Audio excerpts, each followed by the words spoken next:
Listen to the LARP Lounge live on Sundays at 12 p.m. Mountain Standard Time at twitch.tv/Aerostar. That's twitch.tv/ARRUSTAR. Hello everybody and welcome to the LARP Lounge Season 2 Episode 8. Today we'll be talking about the Mythic Realm plot and just various things from the plot team. And today we have our guests, we have Steve and we have Barris. So, and as you all know, I am Aerostar, or my character is Jovi Smash, or the Spring Warrior now. Yeah, it's my new thing. I saw that. So, before we get started, I gotta ask you guys the question I ask everybody. I forgot one person. I am bad. But anyway, what does LARP mean to you? Ooh, that's a good question. The best definition I ever heard was the one my buddy used to get me into it long ago, which was, I put on latex elf ears and run around in the mountains beating my friends with foam swords. Do you want to come?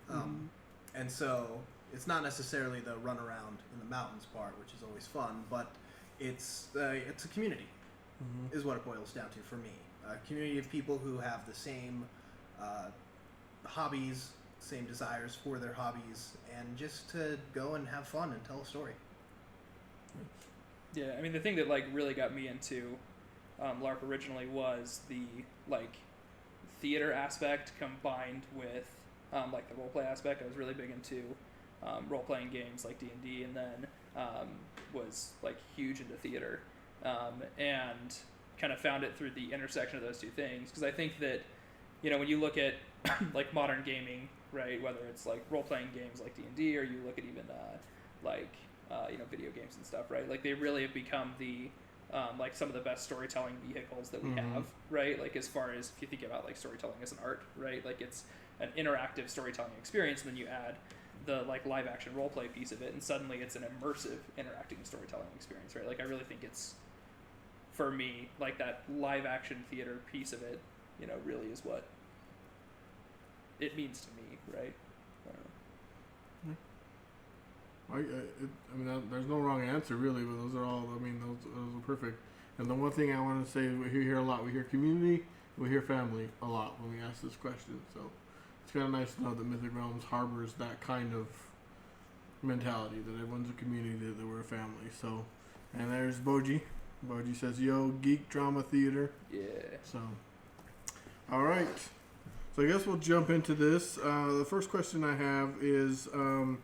What got you guys involved in plot? What made you decide to take that leap to take on such, a daunting task? Or for me, I'm a pragmatic person, and when I look at something and I say I don't like it, I don't stop at just saying I don't like it. I think about how do I solve that problem. And years and years ago, there were two different people running plot in Mythic. In the early to mid 2000s, and they ran very great stuff, but very different and geared toward very specific populations of the player base. And I was not in any of those categories, and neither were my close friends, which was fine, because when you have a game, you can't always have things going on for everyone. Yeah. But I decided that I was going to run something that I would enjoy being a part of, and that my friends would enjoy being a part of. And so I decided that I wasn't going to wait and hope someone on plot eventually started running one of those things, because the biggest thing that I've learned from being on plot is you run the things that you enjoy, and it's really, really hard to run things if you don't enjoy it. And so I decided that I would just be that guy. I was going to run those things. And so I shifted gears from actively being a player to actively running events and running plot. And I worked with James, who was the head of the plot back then, and I basically asked him, what is a small part of the world that I can have a little bit of creative control over, that I can help develop, something that hasn't gotten a lot of story. And we talked about it, and he said, here's a list of places that you could basically do almost anything you wanted in, and it would be fine, because the scale would be small enough, it wouldn't impact anything else people were running. And then that's when I actively started to run plot. Nice. Yeah. So I started actually mainly because Steve started. So like it was years down the road I after. dragooned him. Yeah, so after Steve ran that portion, you're talking about when you first ran the Bladeland stuff, Yeah, right? Bladeland stuff. Yeah, so it was years after that, after I'd like moved away and then moved back, and Steve had done the same.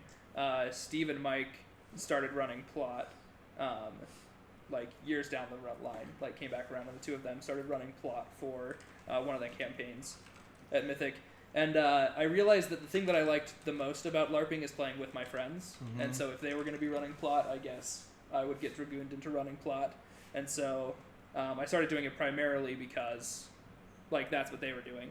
And then now I don't think I could ever go back to, like, not running Plot. You know what I mean? Like, it's just too ingrained in, like, how I think about the game, Right. right? Like, because I tried for a little bit when I first moved back. I was like, I'm not going to, be on Plot. I'm just going to come back and just play for a little while. But it's just too ingrained in how I approach the game and think about, like, Mhm. LARPing that I can't not, like, dive in to Plot, so. Yeah, it's just I was selfish and I wanted to run things for my friends is what it boiled down to for me. Yeah. And then it evolved into something way more. Nice. I guess we should be thankful for that selfish tendency because Yeah. Plot's been fun, man. So, real quick, Nevid says, I joined Plot only so that I can say the plot thickens. Get it? Because I'm thick, lol. That is the other reason is for puns, obviously. Yeah, all Yeah. the puns. It's the primary reason to join Plot. Oh, yeah. Join Plot. So, speaking of, people have kind of shown interest in joining Plot. How would they go about doing that? So I feel like there's a distinction that a lot of people don't understand. Mhm. There's a difference between running events Mm-hmm. and being involved in the running aspect of things and being on the plot team. Yeah. The plot team is a commitment to do a lot of different things. And that commitment isn't for everyone, and that's totally fine. Mm-hmm. Because if people just want to run stuff, that is a great place to start. And you don't have to formally be on the plot team. You don't have to make those commitments. Because being on the plot team does come with, like, we have a structure on how the plot team works. We run by committee. And so it's not like I can do whatever I want without anyone to answer to. I present my stuff to the plot team in advance if I can. And if not, if I run something the plot team disagrees with, they will call me to task for running something that was whatever it was. It was bad for the game. It was bad because people didn't like it. Whatever the reasons are. If I run something that even if a lot of players enjoy but is bad for the overall health of the game, that's something the team will call me to task for. But like I said, I started with running just a module series. Like the first thing I ever ran was 9 modules long, in and out, done. Mm-hmm. And I didn't have to be a member of the plot team. So if people want to run events and do stuff like that, they don't have to worry about joining the plot team and taking on those responsibilities. But if they do want to take on the responsibilities of making sure events get run and having long-term plot commitments and things like that, it also means like assignments on weekend events and things like that. Mhm. Like one of the reasons I don't PC more isn't because I don't want to. I do really like running events, but part of it is I don't have time because of my commitments to the plot team. And that, like for Winterfest, for example, Mm-hmm. I went in as my PC character long enough to scarf down my food and then leave for the next NPC role Yeah. because I just had a lot on my plate. And Barris, I don't think you even played your character at all. Yeah. Just because being on the plot team means that we're making a commitment to do specific things for the game. And if someone wants to join the plot team, I guess to actually answer the question, just talk to us. Let us know what you want and why you want to do it. Okay. And it's not like There's not a formal application. yeah, you just let us know what you Yeah. want to do, and we can talk about, is this a long-term thing? Like, is it a long-term commitment you want, or do you just want to run some stuff? Okay. Because either way is fine. And like if you look at like Chelsea's a great example right now with the plot that she's running, right? Where she's run, I don't know, like some mini modules, some events on her own, like probably a total of like 5 or 6 things at this point, right? Like all part of the same plot arc. And she's working with she's worked with 2 members of the plot team to like help vet out her idea and make sure that it fits well within what everyone else is running and doesn't step on anyone else's toes and stuff. But she's not a full member of the plot team, right? So she has the ability to like just kind of like step back out when she's done, Yeah. you know? But like a lot of people have, like, it's not even like an all or nothing thing either, right? Like you can join the plot team or like you can express an interest in joining the plot team and like start to help run events or start to be involved in a plot series you want to run, or have somebody like bring you into something that they're running, right? And try it out for a little while to see if it's a long-term commitment, because like the official moniker of like being on the plot team, I think, is a little bit more fluid than I think it seems from a lot of people's like outside view looking in. Yeah. You know what I mean? Okay. So real quick, Nevis says, sorry, terrible joke. And then Brightwind says, greetings, Brightwind Studios and the LARPerazzi. So they made it. So welcome, LARPerazzi. Thanks for being here. We actually had a question for you that they brought up. What LARPs do you play up? You said you're up in Seattle, if I recall. So what LARPs do you play up there? We'll go on to our next question while we wait for that response, because there'll be a delay. So, speaking of have you guys ever had to turn down like a player's plot request, and why? Has anyone ever? Yeah, all the time. Yeah, constantly. Because, and it's not because they have bad ideas. Yeah. Oftentimes it's because they're too complicated and they don't understand what executing that idea means. Gotcha. So it's not that we turn people down. There's a lot of stuff that even from us, like we'll vent. Like I talk to Barris all the time about, I want to do this thing. How do I do it and not fail? Because a lot of people have great ideas that they want to run, but a lot of people, especially if they haven't been running, don't really understand how to execute on those ideas in a way that makes it fun for people to be a part of. So a lot of the ideas, at least that I talk to people about, are ideas that is like, that's a great idea. Let's look at it from this angle of a PC being involved in that. How does that get handled? You have these, you want to run a weekend event with 37 different tasks for the PCs to accomplish. Well, let's break it down and say, well, as a PC, what are your goals on a weekend event? You want to go and you want to be involved in stuff and have fun, but you also want to hang out with your friends. So maybe 37 is too many, because if we break it down and say there are this many hours on a weekend event, you have to do one of these in an hour in order to get the minimum you want. Is that a workable idea? Do you think that people will want to constantly be doing things? Do you, as the person running this, do you want to not sleep on the weekend event? So a lot of it is just talking about, how to execute the idea and simplifying it. In my opinion, the best plots are the simplest plots. You let things, if you try to plan for something to be memorable, if you try to plan for it to be unique and outstanding, you'll fail almost every time. But you do it, you make it simple, straightforward, have a goal to accomplish, a villain to be defeated, a treasure to be found, or a secret to be discovered. Keep it as simple as you can, and during the course of the event, it will become those things. It will become memorable. There will be unique things, and it just that you have to let that happen organically.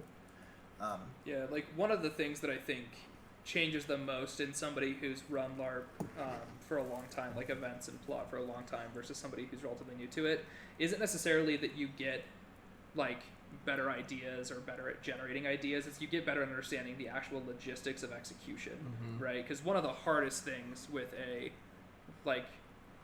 running a LARP is the logistics, right? It's really easy when you have a like pen and paper role playing game, right? Because you're all sitting at a table. It's relatively easy to control the narrative or to give your players the experience that you want. But all of a sudden, when you start adding in like the live action component, the fact that it's a shared narrative, right? Like you're not just telling the story, your players are all involved in telling part of the story themselves, right?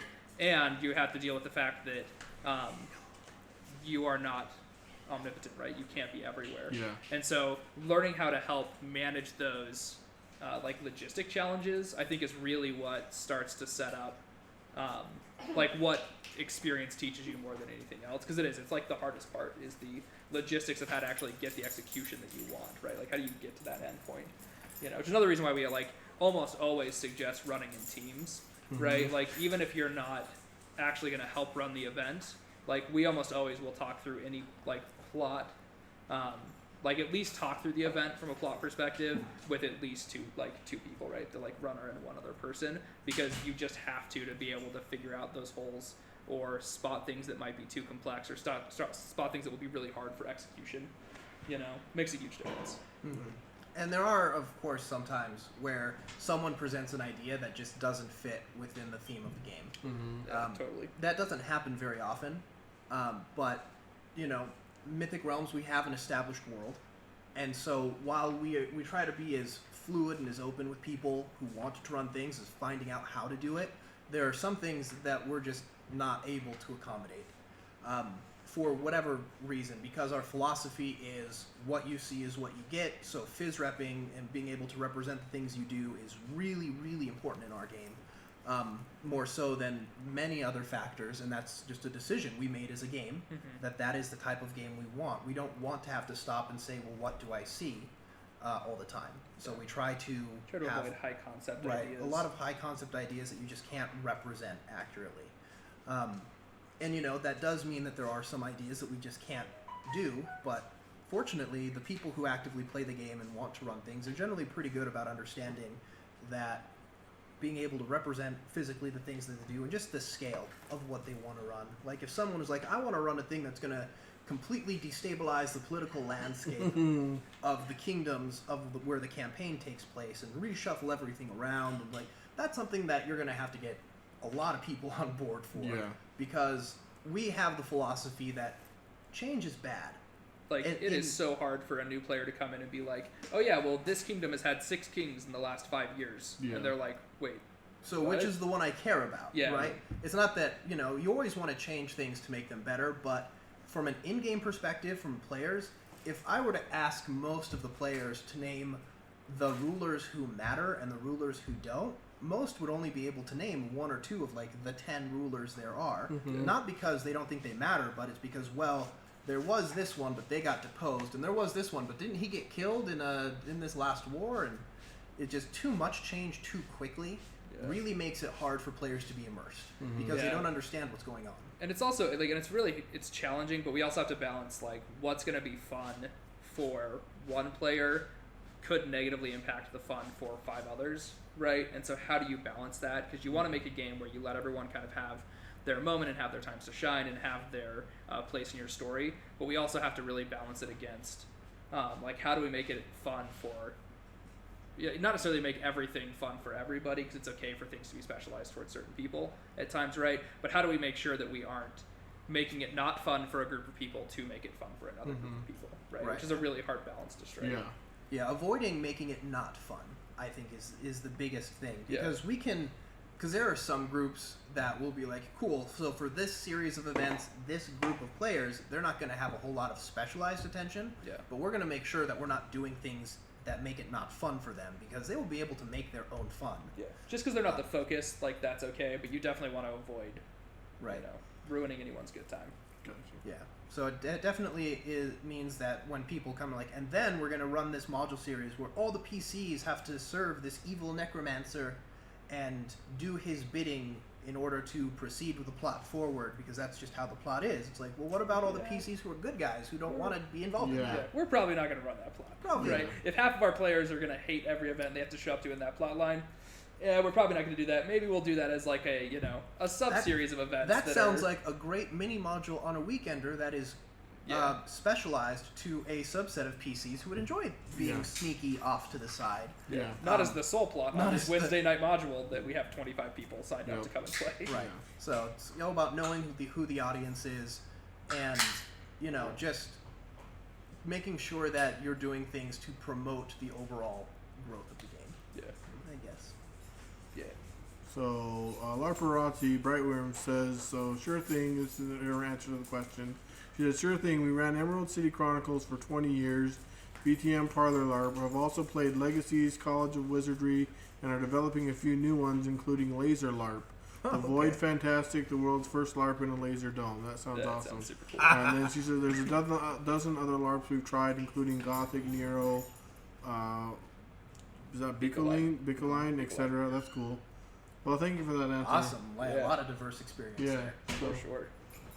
So the second part of that question I just asked you, have you ever had anyone that ever react, like, badly or negative when you, like, denied their plot or whatever?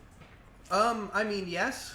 We really try, though, to not just say no. We really try to figure out what is the thing that I like to do when people talk to me with a concept that probably isn't going to work is say, what are your goals?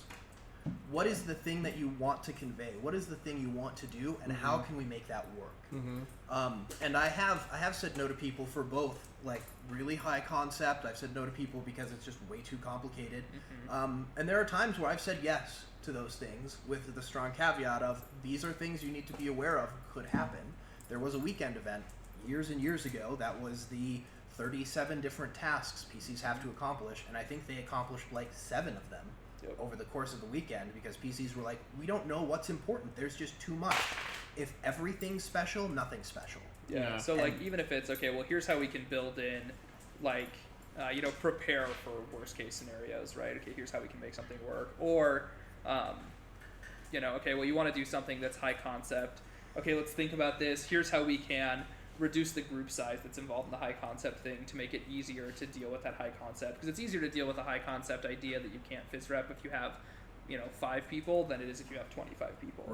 Right. So like, okay, well, here's maybe how we can shift that. But I find most people that are most players or potential event runners, if they come to you with an idea, or if they come to the plot team in general with an idea of something they want to do that's just not going to work or that we have to say no for one reason or another, like almost all of them, I wouldn't say get angry is ever the right term, because everyone who's part of this community and who plays this game does it because they love it. And so we're like, the plot team as a whole, and I hope that everyone feels this way, is never like, no, you can't run that because I don't want you to, or like, no, we can't have this plot thing because like maniacal laughter because this is a like a fascist dictatorship, right? Like generally, like Steve's saying, we're always trying to find ways to make it work, and if something just isn't really going to work because it doesn't fit with the theme or our like general mentality around like phys repping and module or event design, right? Like almost everyone is on board and understands it, even if they might be bummed out because they thought they had a really cool idea, something they wanted to do. And it's actually been a really long time since anyone, like 3 years at least, since the last time anyone's been like actually upset that we've had to be like, nah, man, that probably isn't going to work without some change. And that's like after we talk about, well, how do we change it? What are your goals? And like, no, I really want to do this thing. I really want just to tell PCs there's a river of lava there.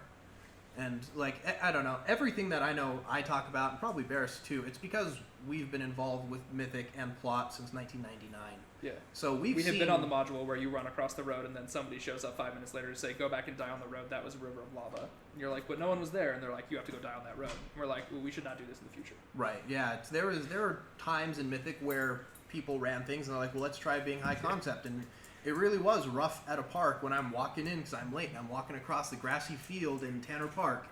And they're like, oh, you're dead now. I'm like, why? You just walked in a river of lava. And I'm like, but it's an open field of grass. Like, yeah, it's just right there. I'm like, I feel like this could be done better. And because, people want to be able to use their imaginations. And we just have to, we've learned that the best thing, at least in our game, is to temper that with representing things. If you need a river of lava, find a way to represent what that is and make it clear to people what that is. And generally, like Barris said, the easiest way to do that is with a small group of people. So a mini module on a weekend, you go off away from the main group for a couple hours to run a really specialized thing, because then all 5 of them know what's going on, and no one's ever being like, oh, I forgot that twig represented the doom laser that now killed me. Yeah, and I think that also goes back to what we were talking about before about how to make it fun for players without but most importantly, not making it not fun for other people, right? Like, it can be fun to run an event where you have, I know we keep going with this river of lava, but let's stick with it for illustrative purposes, right? Where you have the stream on a weekend is a river of lava, don't step in the empty stream bed, right? That can be a very fun plot to run, right? Or like a fun module mechanic to run for a group of players, right? The thing that is not fun is showing up to that river 5 minutes later and having a marshal come over and tell you, oh, hey, actually you're dead because you weren't here when I was talking about this. Yeah. Like, that's the not fun part, and that's more important for us to avoid than maybe having the fun part on the other side. So, like, how do we temper that to make it so that, it works? And I think it's so rare that we can't find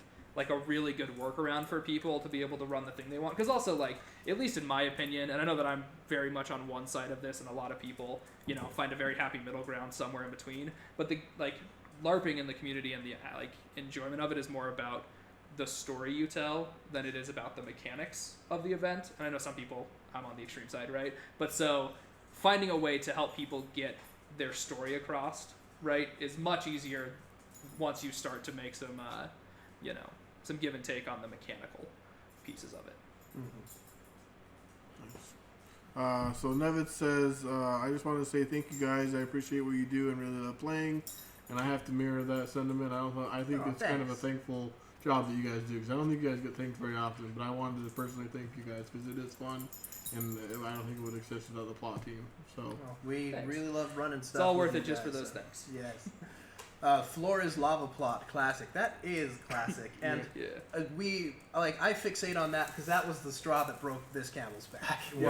There was a series of events in a row where I could not walk into. I worked a retail sales job, so I was at work till 7 or 8 o'clock every night because the place closed at 6, and so depending on when the last person would leave, how much cleanup there was to do, I would never get to an event on time.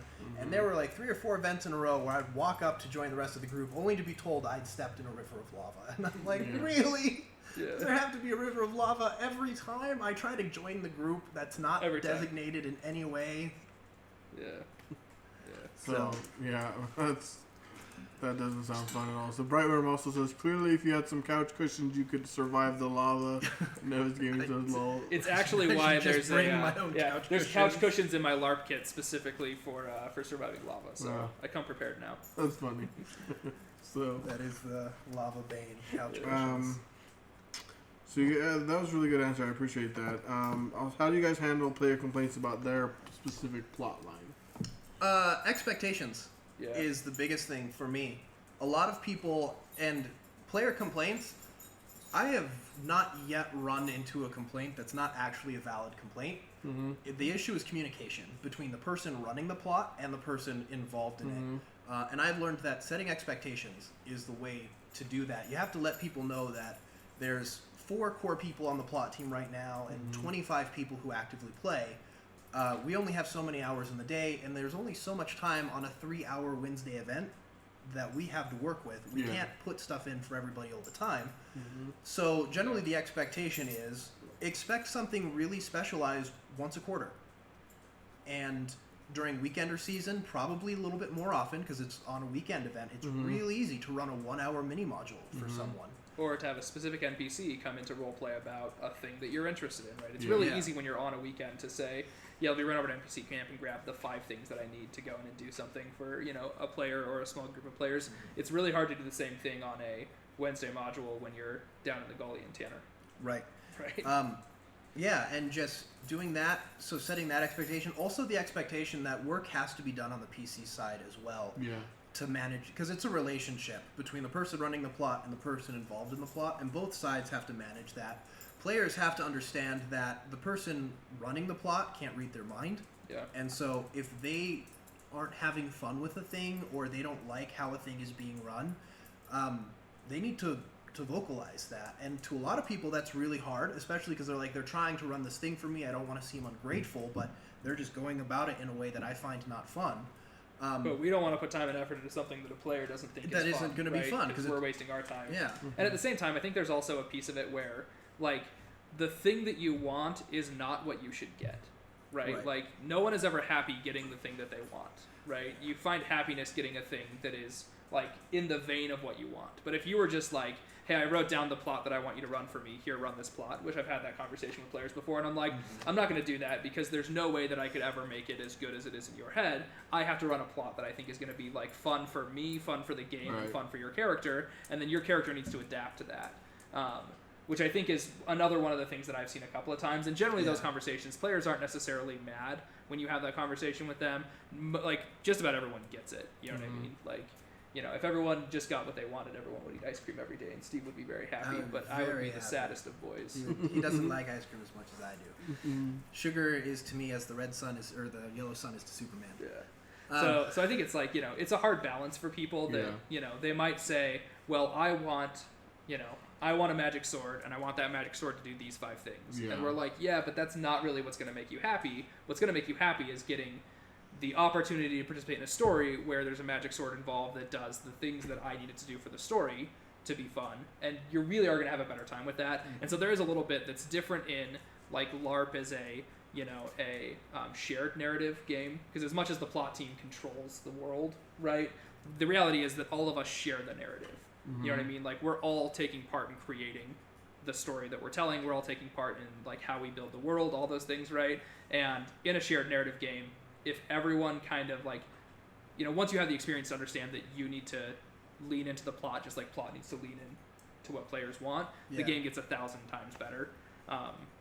And so, most of the time, like when you have that kind of conversation with people or they start to experience that, it like really changes how they react. And I don't think that we see like complaints about the plot we're running for people too much once they kind of start to see that. And people, the thing that's hard, it was hard for me to understand when I played, is people don't know what they want. They think they know what they want, but they don't actually know. And in my experience, everyone who's gotten what they want has basically quit because it wasn't fun for them. Yep. Wow. It's not fun if there's no mystery involved. It's not fun if you have full control. Yeah. It's not fun if you get to dictate the terms of the adventure. Yeah. So it's way more fun if there are sacrifices that have to be made. If you realize that the thing you want is actually bad and you have to adapt to, it's like, oh, but I want this thing, but it turns out that X, Y, Z will happen if I get it. Yep. That makes it interesting to play your character. It makes I'm all about sacrifice. If a player wants something, they have to sacrifice something for it. And it doesn't have to be like you sacrifice everything you ever loved, but if a player wants to join with a faction because they think that faction or group are the coolest people in the world, to do that, you're going to have to close some doors. And it doesn't necessarily mean that you have to like make active enemies, but if you join Falcon Crest as a member of the Falcon Crest faction, that's going to close the door of the evil Necromancer faction. But also, it's going to close the door of some of the more moderate factions as well, because there are a lot of people who are like, necromancy isn't necessarily evil, it's just kind of creepy and shouldn't be abused, as opposed to Falcon Crest, who's like, no, it is evil. It is dark, evil magic that makes people go insane. It is evil. And so being part of the Falcon Crest faction means that some of those more moderate, scholarly factions are like, we don't really like the cut of your jib, you can't join with us. Yeah. Well, and it's also like, when you're talking about sacrifice for a plot, it should never be proportional, and in a lot of instances, should not be understood ahead of time, right? If you know that I need to give up X to get Y, then it becomes a math equation, right? If you know that you will have to sacrifice something to be able to get something that you want, and you don't necessarily know the full depth of either one of the sides of the equation, like, that's what makes the game fun. Right, it's making choices makes the game fun. You know what I mean? It's not looking at the optimal math equation, right? If we wanted to just look at the optimal math equation, you could play World of Warcraft, right? And like see that optimal math equation between the two choices you have to make. You know what I mean? Which, don't get me wrong, I love MMOs, but it's just like, this is a different experience where you get to be part of that storytelling yourself, and you get to make the choice for what you want to do. But for that choice to matter, it can't be obvious. Right. The choice has to matter, and so the sacrifice has to be something you actually care about losing in order to get the thing you love. And like Bear said, it is definitely not proportional, but we try really hard to make it not unreasonable as well. We don't say in order to join with Falcon Crest faction, you must make active enemies of, the Argent Tide, who are a military organization that don't answer to any one country, and that's something that Falcon Crest doesn't really agree with. But, But if you try and join both, you might find, 8 months down the line that while you've, dipped your toes in both, that somebody from the Argent Tide asks you to do something that will go against the things that you're currently doing for the Falcon Crest faction, and now you have to make that choice. Which one do you want? And you don't necessarily know what that outcome is going to be, or what's going to happen on the other side, right? Like, that's a choice that matters, right? Where you have to choose which one of these things do you want. Do you sacrifice your relationship with this group, for this one? Because a lot of players want this, and I totally get why, but they want that completionist part of them wants to be able to do it all, right? But if you can do it all, then none of it matters, right? Like, I find that all the time when I'm like involved in, like video games especially. I mean, Skyrim's the Elder Scrolls in general is a great example of being able to do everything, and while I understand that that's a thing that some people really like, I've always found it relatively hollow myself. The fact that I can lead the Assassin's Guild and lead the Templars, the ultimate paragons of all that is good. I can be the leader of both of those, and I can lead the Warriors Guild, who shuns magic and thinks it's terrible, but also be the High Archwizard of the Mage Academy, and things like that. While there are definitely some relatively logical and plain, if you do A, Q will be unavailable. If you decide to eschew magic, then joining wizardly organizations probably isn't on the table. Yeah. What was But- that letter choice? If you do A, then Q becomes unavailable? Who Yeah. does A and Q? Well, A is the thing you want, and Q because you don't really look that far down in the alphabet. So it's alright. not B. Okay. That was Because good. those two things aren't necessarily connected. Okay, that was good. All right. So real quick, let's see. We got a few questions and comments here. So Boji asks, was his plot with his hammer difficult or controversial at all? And then Brightworm asked for a brief explanation of Boji's plot. He said Boji learned about and sought out a legendary magic hammer. And Brightworm said probably should have seen that coming. And then Boji says he's a member of Falcon Crest and Argent Tide. So just a real quick explanation of Boji's plot, a little bit more in depth. His hammer is one of the 4 seasonal armaments that he discovered on a module when we were helping to reforge one of the sword of summer. So he kind of pursued finding that legendary hammer and reforging it as well. So that's like a brief explanation of his plot without going. And I wasn't here for that at all, so I can't give much more info. But was it difficult or controversial at all for you guys? I would say at the outset, like I don't know if controversial is the right term. There was definitely a lot of discussion.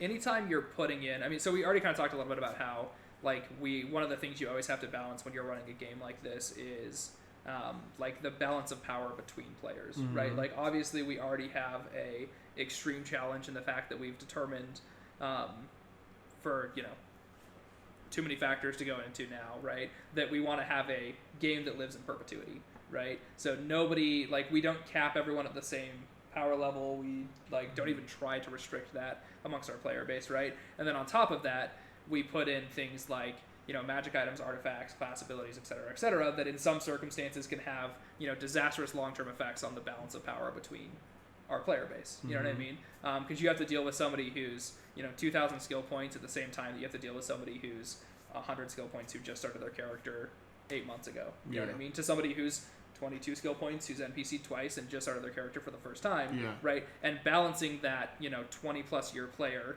in the same environment as somebody who's, only been around for a handful of months. And again, going back to how do we make sure that everyone has a chance to have fun, right? And that we don't take the fun away from anyone, means that any time that we look at something like Boji's Hammer, there was definitely a lot of discussion amongst the plot team about how do we approach it in a way that's going to have it be a plotline that's fun without taking away from anyone else because it's too good or too powerful or whatever, right? So, like, it's something that we definitely have to, like, that we spend a lot of time thinking through. I don't think controversial is the right term for it, but, I think it's a great example of something that, could be extremely simple if you just think about, putting in a magic item that is a magic weapon, right? That we spend hours talking through even something like that to make sure that we really understand what the full implications are going to be. Yeah, the most difficult thing really with the plot was to decide what they, like, what the weapons were, what they represented, and what the end result was going to be. The ideal end result, and then, because with plots like that, we generally let there be some player choice, where we'll say you can do one thing or the other, and you're not entirely sure what the outcome will be, but you have some clues. And, like, the thing that I always love to do, I always love to put in this is the selfish option, if the PCs decide to steal all the power and take it for themselves, and this is the selfless option where they try to be helpful to everybody else, and this is the new, the don't help someone but try to don't help any PCs but try to help a faction or someone else who we might be associated with. Try to have just different options available so there's some, like, real choice involved. And that's generally the most difficult part of it, is figuring out what those are so they feel like they're real choices. Yeah, so they're impactful. And also making sure that it's not, because, like, just like we talked about earlier, we don't necessarily want it to be a, like, choose A and here's what you get, choose B and here's what you get, choose C and here's what you get, right? You want to make it so that the choice has some mystery to it, right? But also that we've really thought through, okay, well, what do each of these choices do to impact, these characters, the plot line, and the world overall, right?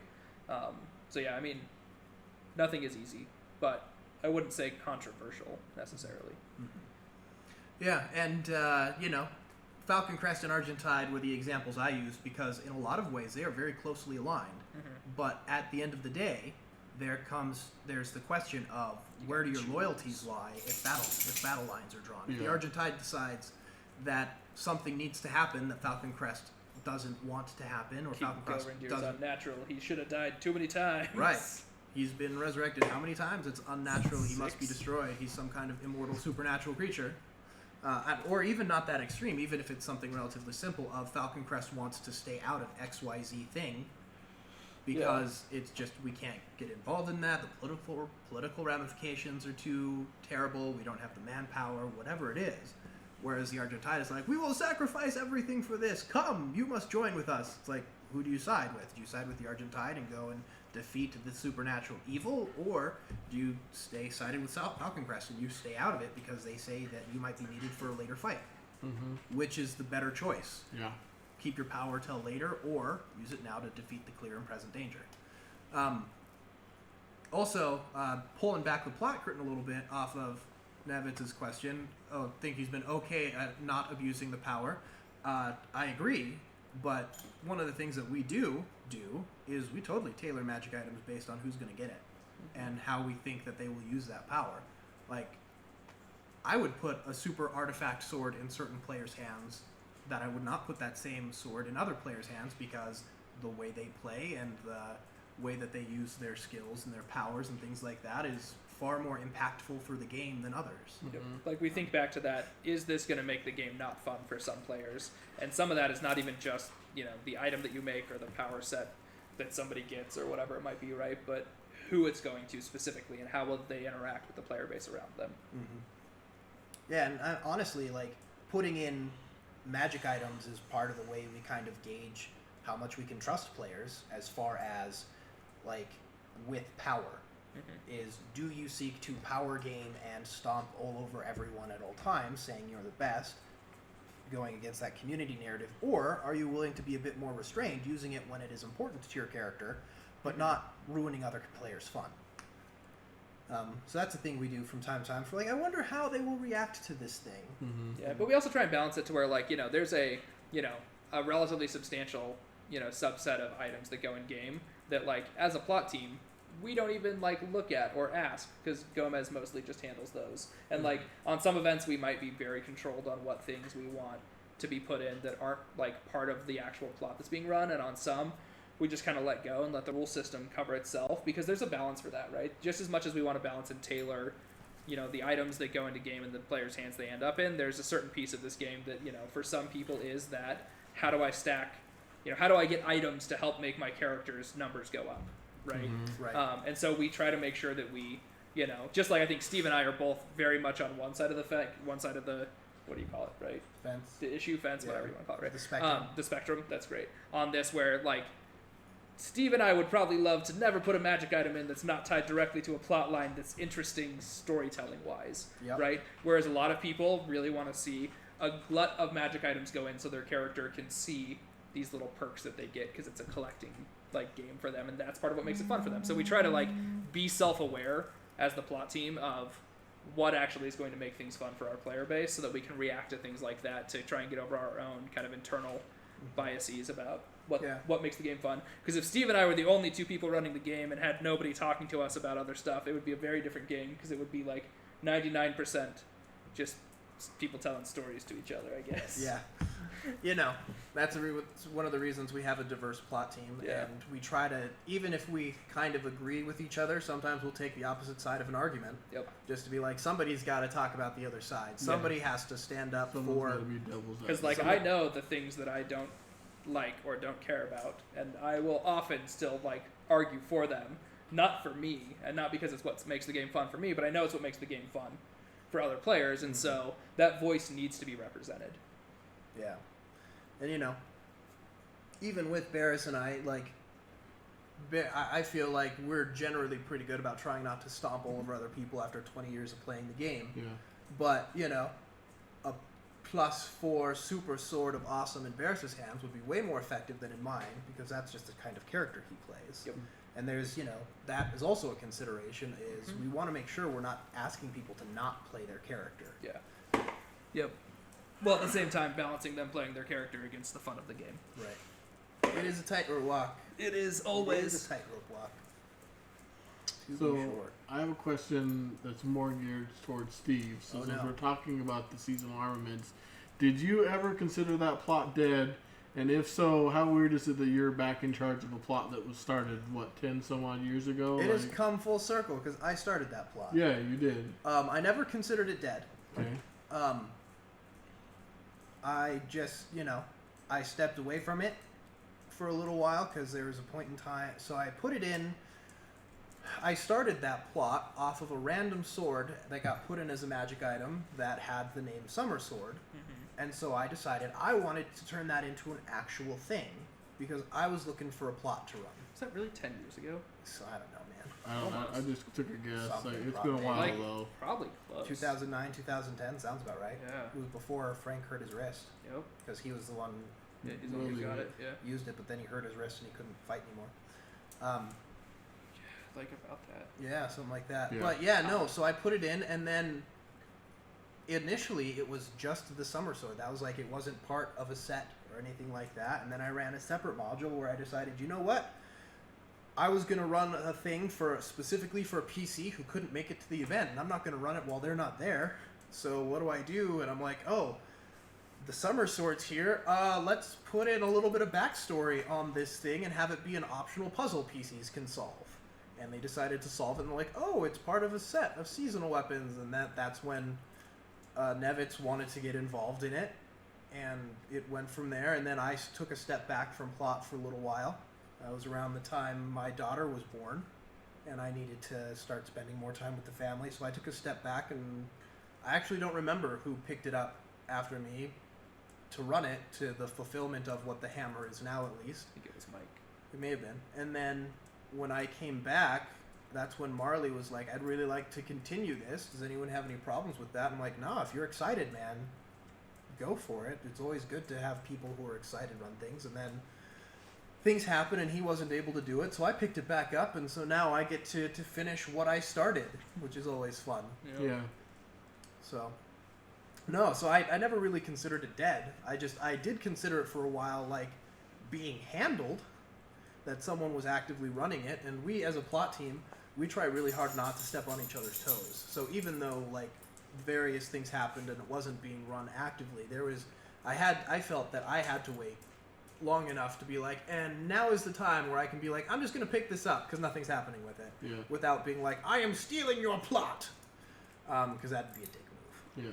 So, I think this is a great example of one of the, like, I would say not one of, the biggest benefit of Mythic Realms, and also its greatest curse, is the longevity of our game, right? Like, dealing with 22 years of a continuous storyline, because we've had sub-campaigns, we've run stuff off the side, in the past, but, at this point, the core plot of Mythic has been running for 22 years, I think, this April, something like that, 22, 23. Yeah. And so, when you talk about, well, did you ever consider this plot dead? I don't think as a plot team, we might consider that the, story that we're running has been completed, but, I don't know if we ever really think of as a plot being dead, because we live in a, continuous plot line. It's one of the things that we're committed to, just like we want to have continuous character growth, so you can play the same character the whole 22 years if you want to, right? We want to have a plot line that strings that full 22 years, and everything that happened, 22 years ago when Jamie first started running, the Cerelia campaign or whatever you want to call it, still is true today, even if it's not the focus, because we try to keep, moving forward to keep things, as engaging as we can for newer players without necessarily getting bogged down in it. mm-hmm. So 10 years sounds like a really long time, or 8 years, whatever the actual number ends up being. But at the same time, that's something that we deal with a lot of, okay, well, this plot has been, kicking around for this long. Yeah, let's come back around on this story and let's tell this one again, because we have people that are interested, or one of the runners picks it up and says, hey, this is the thing that kind of tickled my fancy, and I want to run with it. Yeah, and a lot of it is, as well, we try a lot of plots that are high profile, like that if somebody has to step away for whatever reason, we try to wrap up rather than just let fizzle. Sometimes there are things that fizzle because you can't, players, I've put in lots of plots that never go anywhere because people just aren't interested in being involved in them, and that's how it works. Not every idea is a great idea, and not everything is as fun to people when you say it out loud as it is in your head. That's just like the reality of it. And I'm not offended by that. I get that there are lots of ideas that I have. I'm like, ooh, this would be really fun. And people are like, that sounds miserable. But yeah, so we really try to wrap stuff up. If nothing else, we try to envelop it in something else that is being wrapped up. That way it's not just, what happened? I don't know, it just kind of poofed. It's, it got resolved with X, Y, and Z. But no, I'm excited to be able to pick it back up and bring it full circle. So since we're talking about magic items, and you guys have talked about it a little bit, but like, who comes up with the magic items, and do you have like a rule set to like verify, like who finalizes them? Like, so a couple of things with it. So generally speaking, it's Gomez. Okay. Who creates most of the magic items. He has his own formulas to balance things out based on assigning values to what things are and what things do. But if we have something specific we want, we let him know, and we work with him to get it created. And it's really good to have him as a check to make sure that things don't go in that have consequences that we don't foresee. So, because he can look at something and say, but did you consider this thing? And sometimes Yessel's like, oh no, that's a great point. For me, most of the time is, Gomez, this is the theme of the thing I want. I don't actually care what it does. Yeah. And I just let him run with it. There have been a couple of times where I'm like, specifically, it's really important for this thing, even though it breaks the magic item, point mold. system or whatever. I don't think it's actually a point system, but whatever. No, I think rule it's set he yeah. uses. Right. But Because some things have to be special. There are some abilities that we don't allow on magic items because they have to be unique to whatever the source of that thing is. Because there has to be some things that are special. There have to be some mysteries still to be solved and things like that. So so there are things where like it is impossible to get this without going through so many hoops. It just becomes not worth it. It's like, do you really want this thing? Okay, it is a 5-year quest, and it is going to cost you 150 gold in order to accomplish this. And what you are going to get is not worth either of those things. Yeah. Just because, like I said way earlier, if everything is like this, then nothing is special. Yeah. I was actually really against a lot of artifice because it mimics what other things can do, specifically for that reason. So I'm like, well, if everyone can make true vision things, if alchemists can make true vision potions, and medicine people can make true vision salves, and rune crafters can make true vision runes, then it's not special. Because that was one of the main reasons in the past someone would pick up scroll making, because that was the only way to get true vision items was through a true vision scroll. But it became, because it's like, no, now everyone can do it. It's like, well, now it's not special anymore. Now it doesn't matter. So, but that's a balancing act. I am talking about spectrums on the way more extreme side of that than many other people, which is fine, because many voices make for a better thing than one voice. But generally speaking, Gomez is the one who handles all the magic item creation and making sure that things are relatively balanced. And he's really good about asking, like, is this part of a plot, or is this just a thing you want to do? Because if it's part of an active plot, there's a lot more leeway with what we're willing to do. Gotcha. Yeah, and it's really good. Like, we talk about the, 4 people on the plot team right now, but really, I think you have to kind of, and we think of it this way at least, he's involved in pretty much every discussion we have as, a regular plot meeting. Like, Gomez is really kind of our silent 5th member, not necessarily because he runs stuff, although he helps us and, NPCs a lot when we ask, and he's been around with our crew for that for a very long time with me and Steve and Mike. But, he really does help us a ton with, balancing some of Steve and mine's, like we've said many times, drive towards, very story-driven game, right? He's very good about understanding that, but playing that devil's advocate of, okay, but really here's what you need to consider from that kind of rules, system, style, aspect. It's very helpful, even if it's infuriating sometimes to me.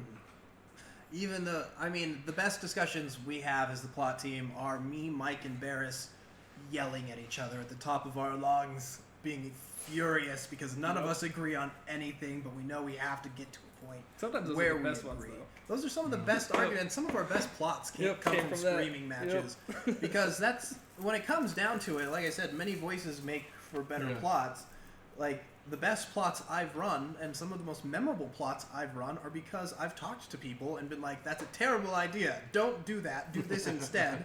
Like, but I like my thing. It's like, and then at the end, I'm like, nope, they were right. This was the best way this was a better way to do it. Well, and the reason that I think we so often get to, like, and not like actual screaming matches, but like get in, arguments about this stuff, is because we're all so passionate about it, right? Like, we all really care. And so when we see something that we don't think is the right way to approach something, like, sorry, I completely lost my train of thought. But it's because we're all passionate about it, and so when we see something, we like feel compelled to make sure that we really hash it out and come to a point where we have comfort with it. Even if like we definitely don't always get what we want, but like, we definitely try to get to that point. Yeah. So real quick, we got some comments and questions. So Nevin says, I'm actually going to be submitting some magic items, fun and silly magic items, because those are my favorite. We have a question from Brightworm real quick. Goro says, hello. Hi, Goro. Says, good lord, dude on the right of the camera wearing blue looks like a washed up pro wrestler who's coming out of retirement to fight a local gym for the suburb championship. Something tells me he's fast with the quips. He's going to throw rocks in the white shirt eyes and do a Ric Flair. Woo! I'm not really fast with the quips. This armor weighs me down, man. I don't move a lot. You could have done a better woo than that. Come Woo! on. So, Brightworm asks, with a 22-year plot in history, is there a feeling that the world and players will self-correct if game runners allow something that turns out to be much too disruptive? So yes, that has happened in the past. There have been times where there's a couple of people who run stuff that shifts the game so far in a direction that nobody really likes that a lot of the players kind of force the self-correction. We try really hard not to get to that point because it's a lot of work to do that, because we really don't like rewinding things, we don't like reversing things, we don't like saying that never happened, because we want to try to find reasons to do it. There was a point in time where both Barris and I, we stepped away from plot for a number of years. Barris moved out of state, I had kids, and then a lot of the people who were running plot just took the game in a different direction that a lot of people didn't like as much. Hello, hi, doggy. Yeah. And so when we came back, it wasn't. A lot of it was how do we make it so, because there was still some good stuff that they ran and people were still actively involved in that. So how do we make it still matter? How do we make the decisions PCs made, the factions they became involved with? Because they tried to make the best of it, certainly. And so it's how do we make this still matter while course correcting the game? Yeah. And so a lot of times the players will do that, and some of the more long-standing people who've been involved will step back up to do that. But yeah, it's just the unfortunate side of that is there are some people who just move on and decide that the game has turned into something that they're not really interested in being a part of anymore, and move on. And that's a thing that, if that happens because people's life circumstances change or they decide they want to do or different hobbies, that's totally cool. That happens to everybody. At some point, people change.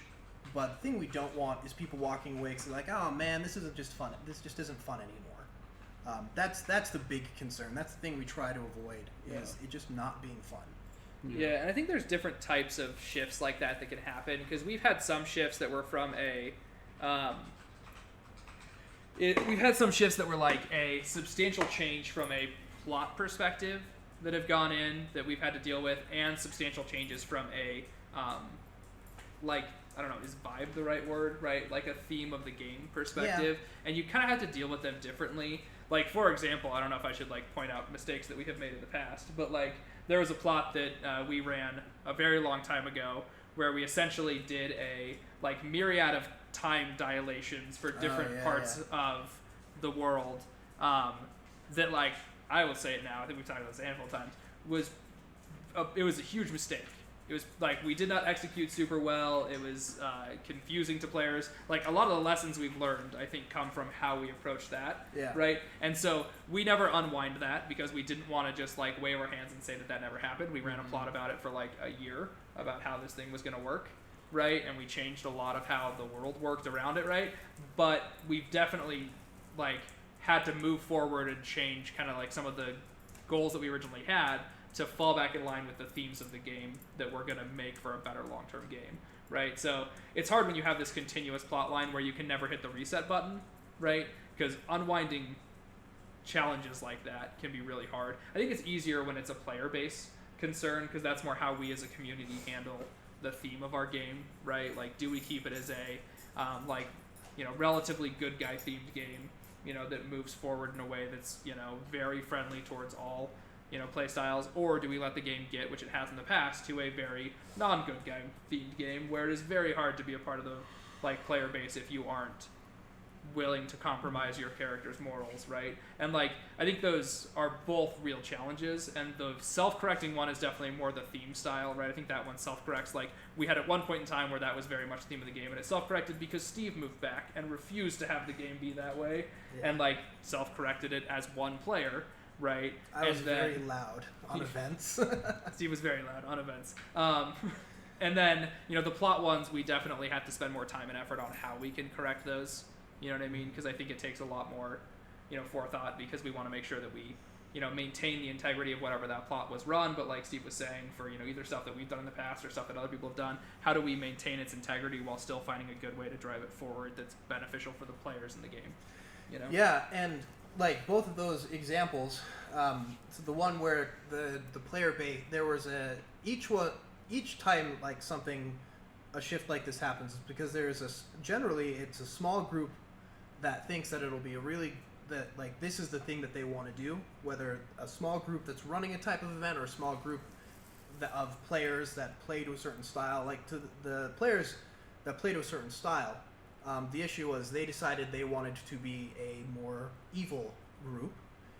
They weren't run around and murder everyone, but they definitely didn't care about, the laws of the kingdoms they were in. They didn't care about other PCs. They didn't care about helping out. They're very mercenary, but they were very dishonest mercenary, very cutthroat. They'd steal a lot from the other players and things like that. And it was, a lot of the other players were just don't rock the boat type thing, even if they didn't necessarily like it. There were some who were I want to see where this goes and see what happens with this story, and others were this isn't very fun, but I don't really want to get on their bad side or couldn't do it. And so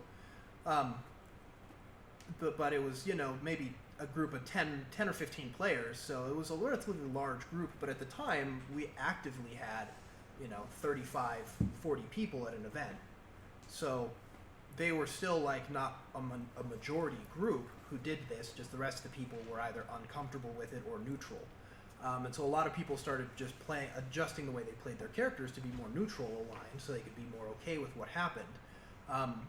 But when I came back, I decided that my character didn't like it, and so I spearheaded the movement to realign the game back, and the plot team had shifted to also be I guess people are adapting their characters to allow this thing, so the more the plots and the things we're going to run are going to be more on geared towards that play, have the theme be the game is a bit more dark, and the players want to do a bit more of the dark and evil selfish stuff. But when I came back, I was very vocal, and all the PCs who weren't happy with it quickly rallied to me, just because I was vocal about it. And essentially just bringing it to light was this is a choice we are making as a in-game PC group, the town of players. We are deciding that this is the type of organization we want our town to be. Is that what we want? And we did the correction that way. And then another correction that was an out-of-game correction was there was a group of people who wanted to change the theme of the game to allow steampunk, to get to be, instead of high fantasy, wizards, dragons, knights, etc., to be steampunk, guns and airships and things like that. And they were starting to kind of make a push. They'd started to, all their characters, they had costumes that were way more steampunk style. They really wanted to push allowing Nerf guns as viable weapons in combat. And that was one where we had to basically, where the player base had to decide, what do we want the theme of the game to be? Do we want it to be high fantasy? Do we want to incorporate steampunk? What do we want to do? And ultimately, it was the player base. It's like, we as a whole don't want steampunk. Yeah, We we want tried really high hard fantasy. because like when that came up with the steampunk theme, right? We let it kind of like we talked about it and let it go for a while. I mean, it was maybe like 6 months that we let him like use those little Nerf guns to try it out, and like Yeah, 'cause that we we told kind of like people we wanna see if this incorporated is it a little something bit into people the want. game and see how it felt. And then at the end of the time, we just kind of determined like the player base. We talked to everyone about it. And everyone decided like, no, this isn't the direction we want to go, so we're not going to allow these to happen. But if people want to do that, because we think it's an interesting, like, it's a different theme, but it's an interesting style of play. We offered for the guy who wanted to run that to run a steampunk western LARP as part of like Mythic as a side campaign, which unfortunately never got off the ground because I was excited for it. Got all my costuming together and steampunk guns for the Nerf like a gun western thing. style like Nerf gun thing, right? And was like super excited for it, but then it never ended up happening. But we try really hard when that stuff comes up to like make sure that it's not just that like the plot team or me and Steve and 3 other people don't like it, so it can't happen, but more like what does the player base really want, because this is a community. It's not just Right. know what we want to have happen, which I think is what makes it way more fun. If it was just the game that like I wanted to play in, just like getting what you want, eventually I would get bored of it. But because it's not, and I have to adapt my playstyle to what everyone else is doing, as long as there's a consensus amongst the players that it's something that we want to like see, we try really hard to like really understand it until it gets to the point where it becomes bad for the game, like it has in the past. Yeah, part of the shift for the player, like the big player group that wanted to like direct the game towards the dark and evil alignments, was that it was people just weren't having a whole lot of fun. Yeah. That one group was having fun because that's like what they wanted to do, but even the PCs who were gearing themselves to be more neutral weren't having a whole lot of fun with it. Because the other group was essentially just like domineering and doing everything they wanted with an attitude of like, well, we have 15 people in solidarity, you can't stop us, so ha ha ha, we'll do whatever we want, which very quickly moved into that thing we talked about a ton, which is not necessarily that it was like, it was moving to the point where it was actively not making the game not fun for a group of people, which is like what has to be avoided to make it sustainable. And what was really good about the example is, like, even though I've been with the game for a long time, I've never actively played a character that could be considered a super character in any way. I've had characters who get powerful, but certainly no more powerful than any of the other powerful people get. But it was just that because I was vocal, because I was willing to be like, no, this is a choice we're making, is this the choice? It was really good to see people be like, no! Even if everybody's like, yes, I would have probably, out of game, I would have been fine with that, if that's the direction, but I felt like people weren't talking because they felt like they didn't want to rock the boat. And one of the people that was part of that group, once he started to understand how his actions in game were making it not fun for other players in game, he's fantastic, still one of the greatest people I've ever gamed with, and I miss him so dearly. But very much changed his, stayed true to his character, but found a way to change his playstyle to make him more inclusive. Once he realized, really understood the negative implications of his actions on other players' funds, he flip flopped to the exact opposite. And yeah, I mean, this group, they weren't doing anything maliciously. Yeah, they were all young. I think the oldest person in the group was 17 or 18 when they all started. They were all just this is one of their earlier or first LARP experiences, and this is just it's just like a D&D game, and we want to play the dark, shady mercenary group that's willing to walk the line and do the evil thing, and they didn't really see what the ramifications of what their actions were. And then once they started realizing it, the vast majority of them just allowed their characters to change in game and be like, literally every one of them. I'm trying to think if there were any that I don't think any of them stuck to trying to make the game not fun for other players. Some of them stayed darkish, but it's I want to be I want to walk the line, but they weren't ruining anybody's fun. Which is fine. We love evil characters. Evil characters are great. People should play characters, or not even necessarily evil, but characters that take less than ideal action, right? Because it helps make the game more fun. It's just that how do you balance it not making the game not fun for another group? Yeah, because we found that in general, the most fun people have is when the game itself is generally good aligned, Mm-hmm. but we have the space for players who want to be dark, shady, or on the evil Opportunities. side. We allow them the opportunity to explore that and be sneaky about it. Just kind of like its own little sub game Yeah. within it, because it means that the majority of the people who play are able to feel like they are included and are able to have their fun, and the people who want to walk on the dark side of things can do that. Lounge live on Sundays at 12 p.m. Mountain Standard Time at twitch.tv/errorstar. That's twitch.tv/ARRUSTAR. Yeah. Okay. So, got a few more. So, peek woo. Yeah, see, that's why I didn't want to go woo so loud and shit. I didn't want to, like, peek out the mic, but it looks like we did it anyway. So, Goro says, if you truly love LARP, why don't you introduce a new necromancer who has created a virus unlike any before? You could call it coronavirus. His henchmen could steal all the leaves so no one can have restrooms downtime. We kind of had... I mean, back in the day, we had a necromancer run the tavern and made everybody afraid of eating. He'd buy the latex elf ears that people would wear. He bought like 20 of them, and he boiled them all to sanitize them, and then he hid them in people's food. Yeah. That's funny. He put one in a salad, and he put another in a chili. That's He's like, great. "Oh, sorry, I didn't think that happened." So, That was pretty funny. and then the Bright Room says, what's really going to blow your mind at Goro is when you realize that the host Twitch theme matches his outfit. How is that for extra? Yeah. I'm all about the scale armor. But It is pretty dope. you can't see the... It looks even better in person. Thanks. It is pretty dope. Let's see. Goro says that's when the player should kidnap that player. Let them know once you're beat in the LARP life, the only way out is being beat out. Then Brightworm says, great answer, folks. And Goro says, why wouldn't the LARPing god just make things more and more difficult for the group, almost like divine forces are changing things to fit the whole world versus the chunk? Because that That's- makes it not fun. Yeah, Yeah. like If that's a really there's- good question. It is more fun. So the way that the guy who led this group changed is he realized how effective I was at getting what I wanted, because I like was from the plot team. from the plot side. Yeah. He realized that all the things my character was pursuing, I was finding great success, and he was having a hard time because he didn't have allies, he didn't have factions who would back him, and the PC town as a whole weren't as willing to be like, yes, we will give up things to help you because you're our homie.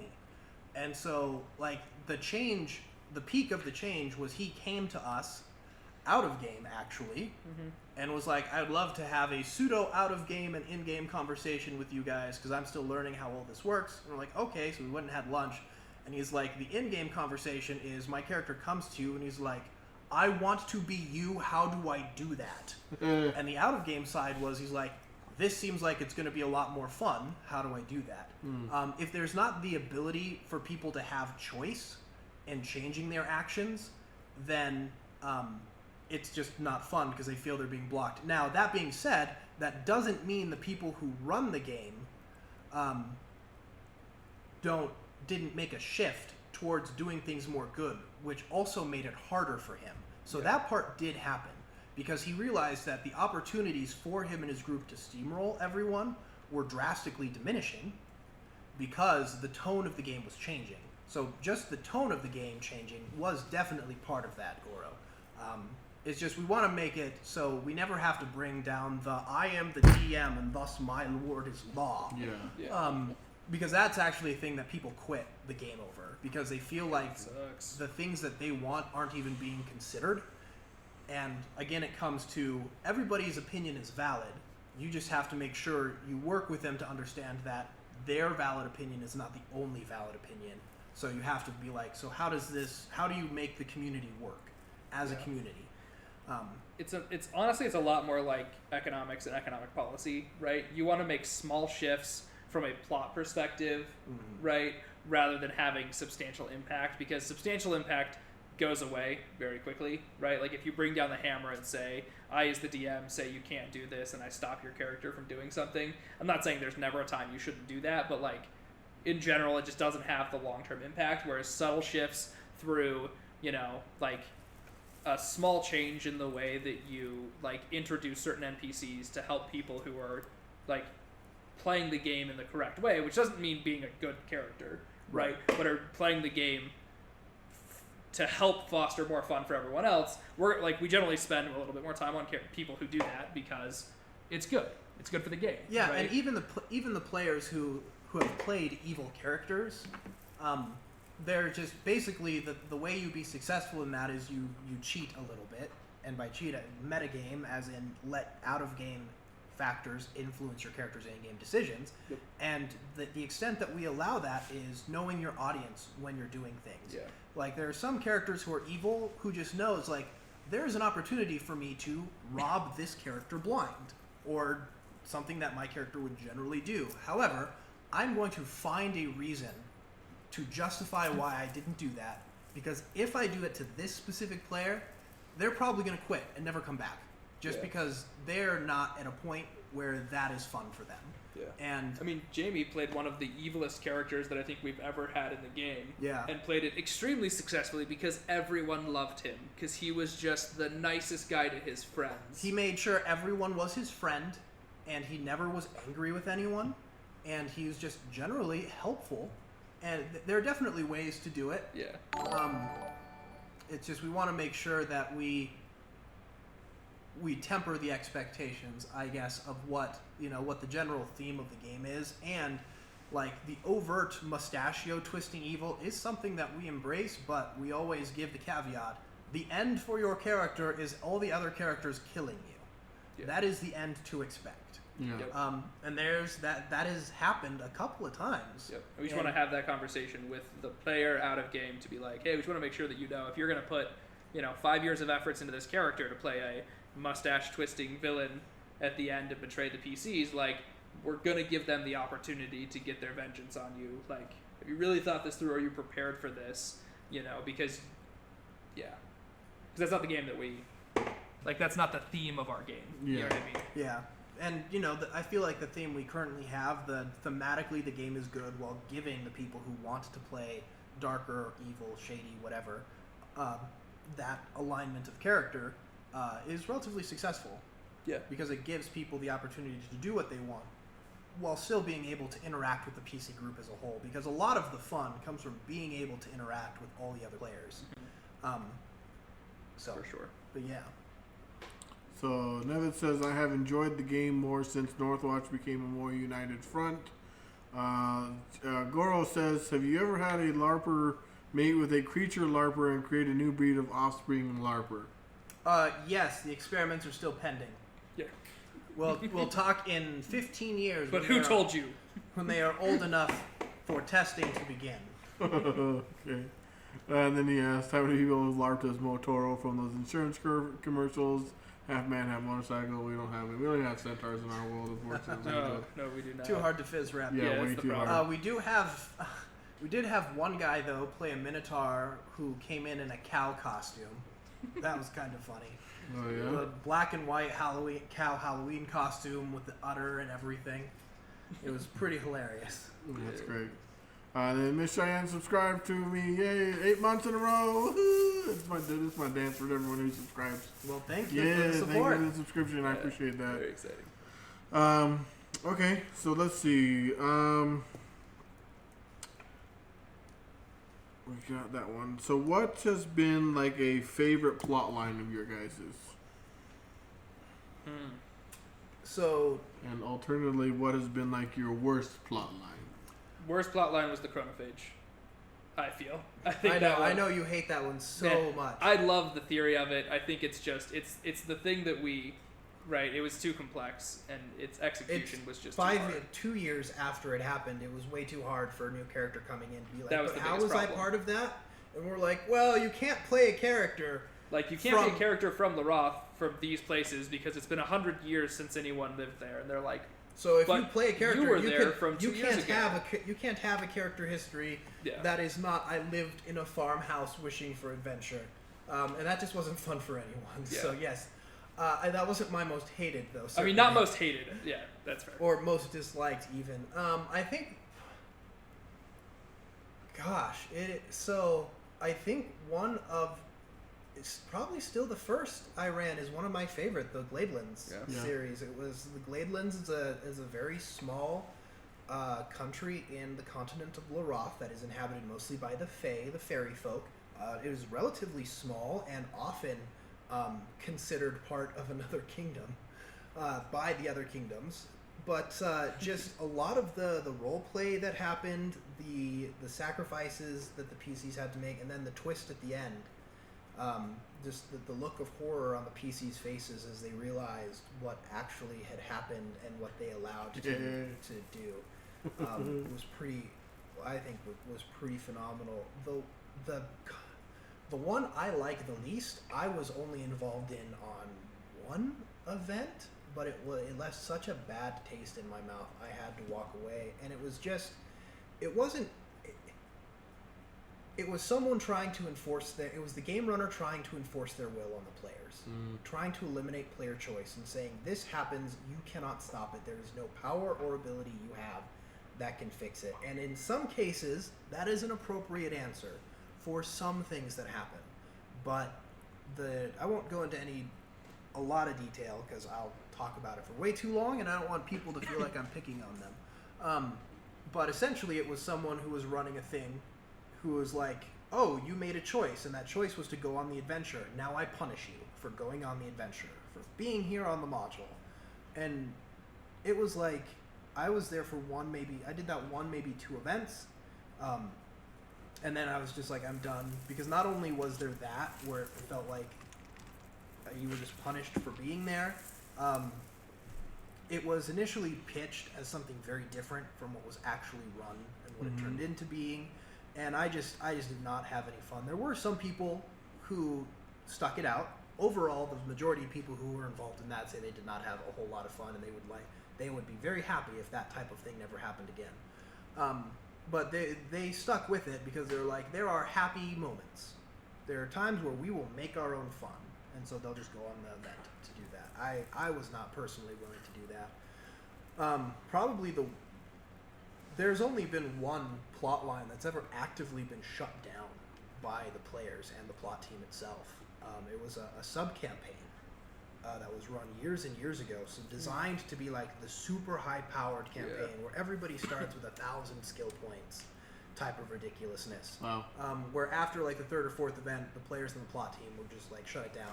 It is not fun for anyone because the person running it was just like, no, do you have 1,000 levels of this skill? No, your character dies. It doesn't matter what you do.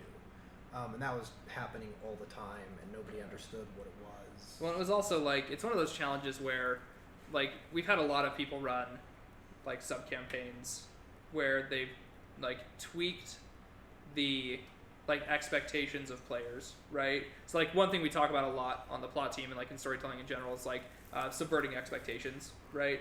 And if you always subvert expectations, suddenly it's not fun because you're not subverting expectations, you've just changed the expectation. And that campaign in particular, everything they did was intended to subvert expectations, which meant that it just became... Right, the expectation has changed. Yeah, like it just changed the expectation, and so it was no longer fun that you had, you know, extremely weak monsters that were actually 10,000 point super wizards, because every time you encounter something, that's what it was, right? Yeah, that one was a struggle. Yeah. Yeah. I think probably my favorite plot that we've run, and like, I don't know, it's really hard because there's a lot of stuff that I really like, but I think that the plot surrounding the circle was just really so good. So we ran this plot about a circle of wizards and druids that were dealing with this ancient enemy that reared its head, that they had to like support this group to help the PCs with the enemy that was coming for them too. And you know, through that they made like, we just did a really, really good job with how we designed all of the characters that they encountered within the circle, so that every one of them, like, at least I think, and maybe anyone who's a part of that wants to tell me that I'm wrong, I would love to hear it, but you know, everyone really just like emotionally connected to the characters that we built within this group, and the whole plot line was great, and like the end result was good. We had like a death within one of the characters that left players in tears. We had players take deaths that felt like it was meaningful and that it like really changed their LARPing experience. We had like massive world secrets that we unveiled in a way that I think was just like I don't know. We Yeah, spent a it's- ton of time putting that entire plot line from like the very humble beginnings, Yeah. where it felt like it grew very naturally, and it was so much time and effort on our part. But I think it was probably one of the best things that I've ever been a part of running. Yeah, no, and that's like the circle is like our, at least for me, it's the model of Like 100% how we create NPC groups, because the circles, like the whole point of them is they were a support group. They did not have the ability to be the main driving like offensive force Yeah. or even defensive force in this conflict. All they could do is support, and the way that we did that and the PCs interacted, it created such a great dynamic between them, because the PCs the PCs basically saw them as this NPC group. Their whole purpose is to support and help me succeed, and someone is attacking them. They are thus attacking me. And so there was a lot of the PCs really got close to those NPCs, and when the deaths in the circle happened, it was a tragedy, and PCs were like outraged. Like broken up by it. They were And broken. because we use that as a model for all plots that we run going forward, that's why we constantly kill off my NPCs. All of your NPCs Every must time. die. Every NPC does. Eventually, it'll also be meaningful. So We'll we'll subvert that expectation until it is the expectation. If Varys plays an NPC, they are dead. They are destined to die permanently and forever. So Brightworm says, breaking a little more serious here.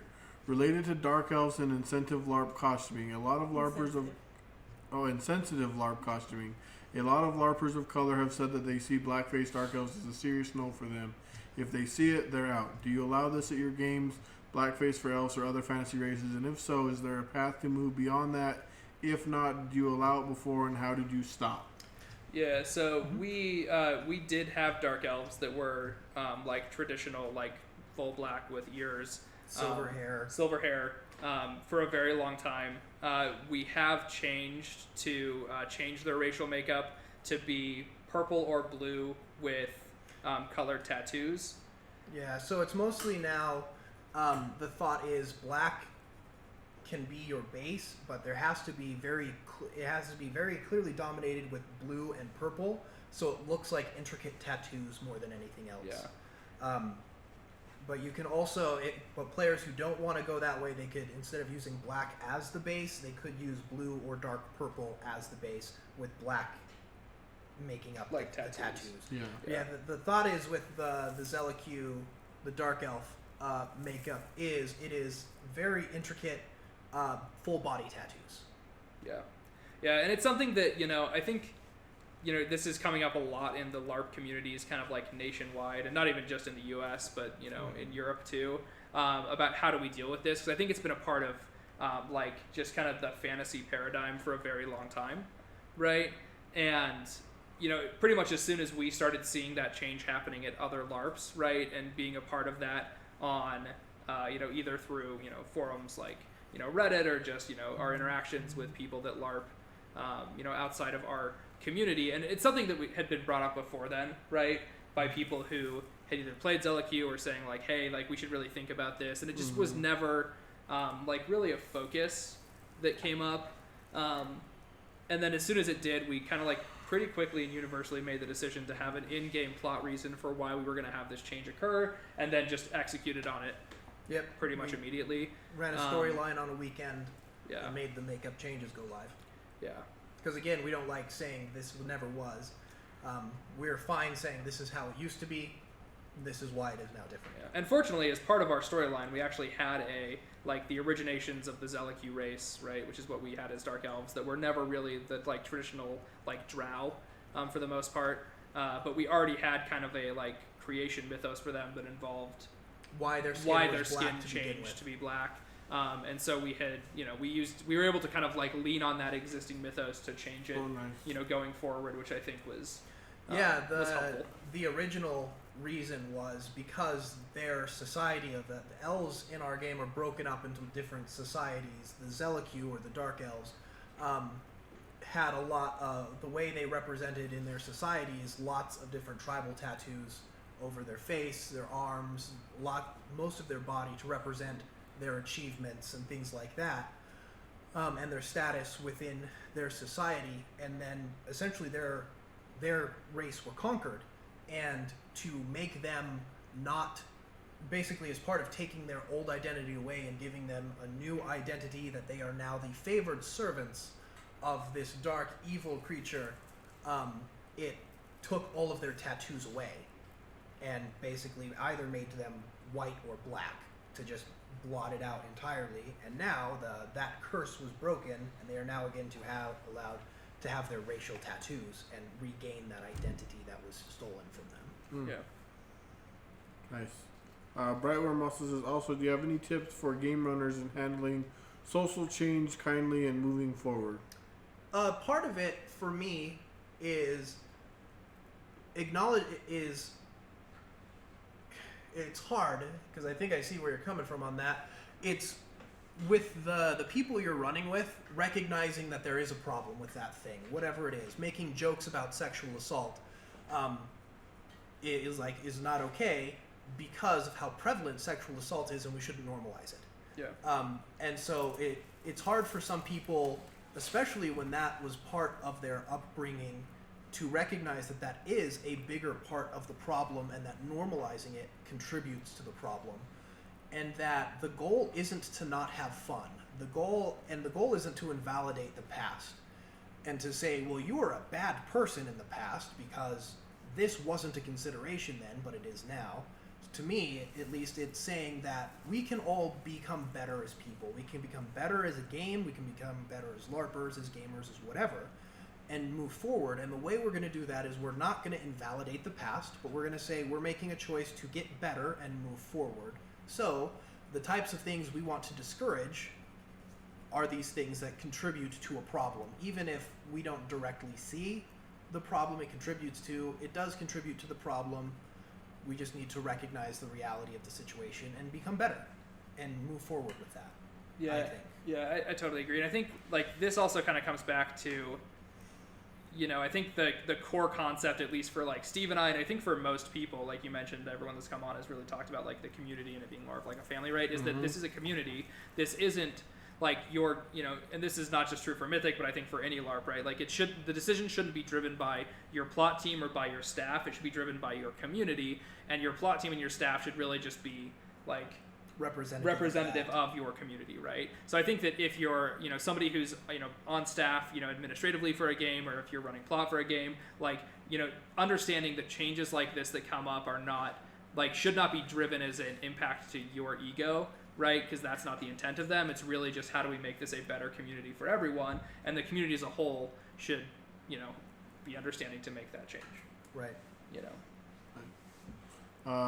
Nevitz Gaming says Darth Maul style, basically in response to the Zelda much. thing. So, Yeah, very similar to that. Yeah. Brightworm says really thoughtful, kind answers, folks. Well, thank you for that. And they've been doing really good. Those have been some hard questions. You guys have been doing a good job. So, speaking of some societal norms and stuff like that, and this is something that they asked last week that I was kind of wondering myself. James kind of answered it, but he couldn't do it in any official capacity. But what are our, and I don't want to talk about this too much because it's on everybody's mind, but what are our plans for coronavirus? So right now, the people who schedule events and run, like the plot team and the members of staff who are involved with that, we're keeping a very close eye on it, especially with the amount that it's in Utah. Right now, we haven't gotten to the point where we're going to cancel events, especially because our events generally aren't more than 30 people on like a Wednesday event, and that's still considered within the safe zone. We are probably going to limit the amount of indoor events we are going to have, just to again let people have space, just to be extra safe. We of course encourage all of the people who come to play the game, if you're feeling sick, skip it. They'll be in another event.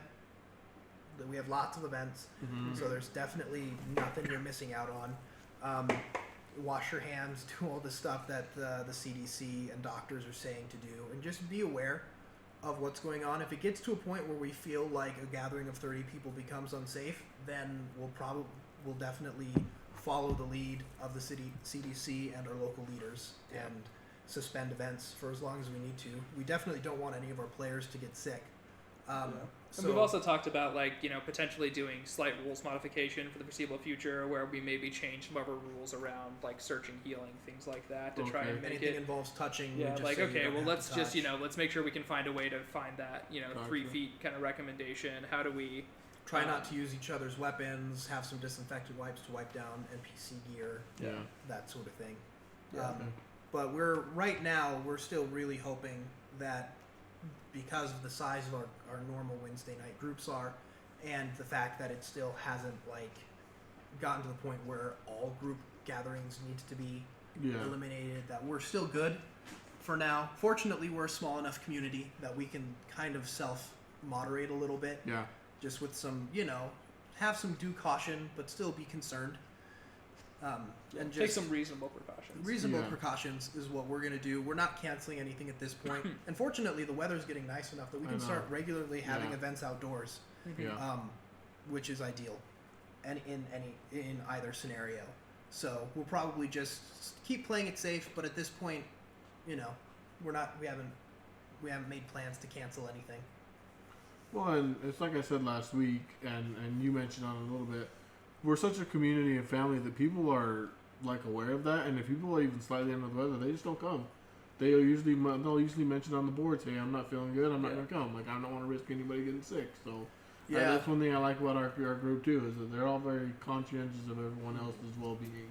So, yeah, and the real danger with coronavirus is the amount of time between when you can catch it, when you become contagious, and when you actually have symptoms. So, I understand in Seattle, it's like there are way more cases than here. So we're still, I think we today they declared that they found the second case of coronavirus that they think was transmitted in Utah. So again, it's something that we're actively watching. And if we need to cancel events, we will, because we don't want all our player base getting sick and spreading that out. Yeah. And if we have to cancel events for a month, we cancel events for a month. It sucks, but it's in the long term. We're a game that's been around for 22 years, and we want to be around for another 22. Yeah. So if we have to cancel 3 events, we will. Yeah. Because that's the average number of events we have in a month. Yeah. Yeah. So on that, Skinny says, "Please, Capital, please don't cancel events. Mythic is the only thing keeping me sane right now, lol." And then, as you mentioned it, Brightworm says, "Out in Seattle, where we're at, every LARP is canceled. Weddings and TTRPGs are also getting canceled." Yeah. And Nevitz just says, "Wash your hands and be considerate of others, plain and simple." Maybe we just have Skype roleplay events. Maybe. And we just do that. Hey, our DM Skyped in a couple weeks ago. Worked out great. Our regular gaming group, we've moved, because I can't really say D&D anymore. We used to be D&D, but we've been doing a lot of different systems. We have 3 people who regularly remote in. One who's active military who's been deployed, one who lives out of state, and then generally one other person because maybe they're doing something and they can't I played remote the full time I lived in New York. Yeah. So we can do it. Cool. Well, yeah, we can do it. This is another question that they asked last week that I thought was kind of a good question I wanted to ask you guys. What's Mythic's position on service animals? So here's my concern with service animals. They're easily spooked by combat. That is my concern. I am worried about the well-being of the animal, and I don't want it to get hurt. It's the same reason we stop game entirely if we're playing in a park that allows horses. Yep. And a horse, there's a horse on the horizon. Stop what you're doing. Don't spook the horse. Yep. I don't have a problem with service animals. My concern is the amount of activity. Yeah. Now, if it's a service animal that they don't need at their side all the time, that's probably fine. People bring their dogs to weekend events all the time. Yeah. I don't think that's a problem. Just clean up after them if they make a mess in one of the walkways. Yeah. But my concern with people bringing service animals is the amount of activity we have. I would be worried for the safety of the service animal, and even the best trained dogs bite when they get scared enough. So I'm also worried about other people. So I would say that thing we don't have a stance on. If someone thinks they need to bring a service animal, talk to us and be like, maybe we'll have them bring it to an event and we'll see how it goes. Yeah. I was gonna say, I think it would be just just like a lot of the stuff we were talking about earlier about the social issues, right? If somebody feels a need to bring a service animal, we would just let the community kind of make a determination of what's the best way to to do that. So Nevitz says he just pictured himself yelling 13 magic over and over, Skype lol. And then Brightworm says remote LARPs might allow folks to game with groups they normally wouldn't.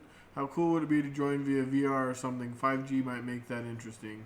Yeah, I've heard of some, like, I don't know if you would necessarily, like, define it as LARP, but some, like, role-play-esque games that are played, like, electronically over the internet that are set up to be more like, you know, like hacker-style games, right? So, I mean, I think that could be a cool idea, and I think there's some stuff that's already out there that would kind of fit for it. I think, obviously, you know, it'd be harder to do, like, a high-fantasy LARP, and obviously you wouldn't be able to do like a combat LARP, but at the same time, I guess if you look at like you know, Vampire the Masquerade, they do a lot of stuff that would actually transition very easily even from a combat perspective to a digital medium. Yeah, no, I'm excited to see where technology takes us for those things. One of our favorite ideas that never panned out, unfortunately, but that we had planned is there was a Winterfest where we wanted we wanted someone who was out of state to basically Skype in and control a riddle portion of there's a section of a maze we were in that was like all riddles, and we were going to we had an iPad and a stand, we put it on, and we like put some stuff around it so it looked like just a black screen, and then when it was on, you could see the face of the person. They'd have a backdrop with a light shining on their face, so like it really looked cool, where basically so they could Skype in and just like tell the riddle, run a portion of the event remotely while they were out of state, because they live out of state and couldn't come to the events. Unfortunately, it didn't pan out, but like we had everything set up, just something came up and they couldn't make it. But stuff like that, I'm super excited to see how that turns, because there is a draw that people have of being able to play with people outside of where they live to have that. So that definitely would be exciting to be able to do some of that. And, you know, to see where VR and that sort of thing takes us in the future. Yeah. Nice. Yeah, I'm excited too. And we always want people to come in, like James was saying last week, we would love for people to come from out of state and come check out Mythic Realms. So we would love that. So. Yep. So let's see. Brightworm says Jackalope LARP in Chicago ran Cyberpunk 2077 game with remote NPCs. Yep. Yeah, Cyberpunk can definitely do that, especially oh man, the hacking wars.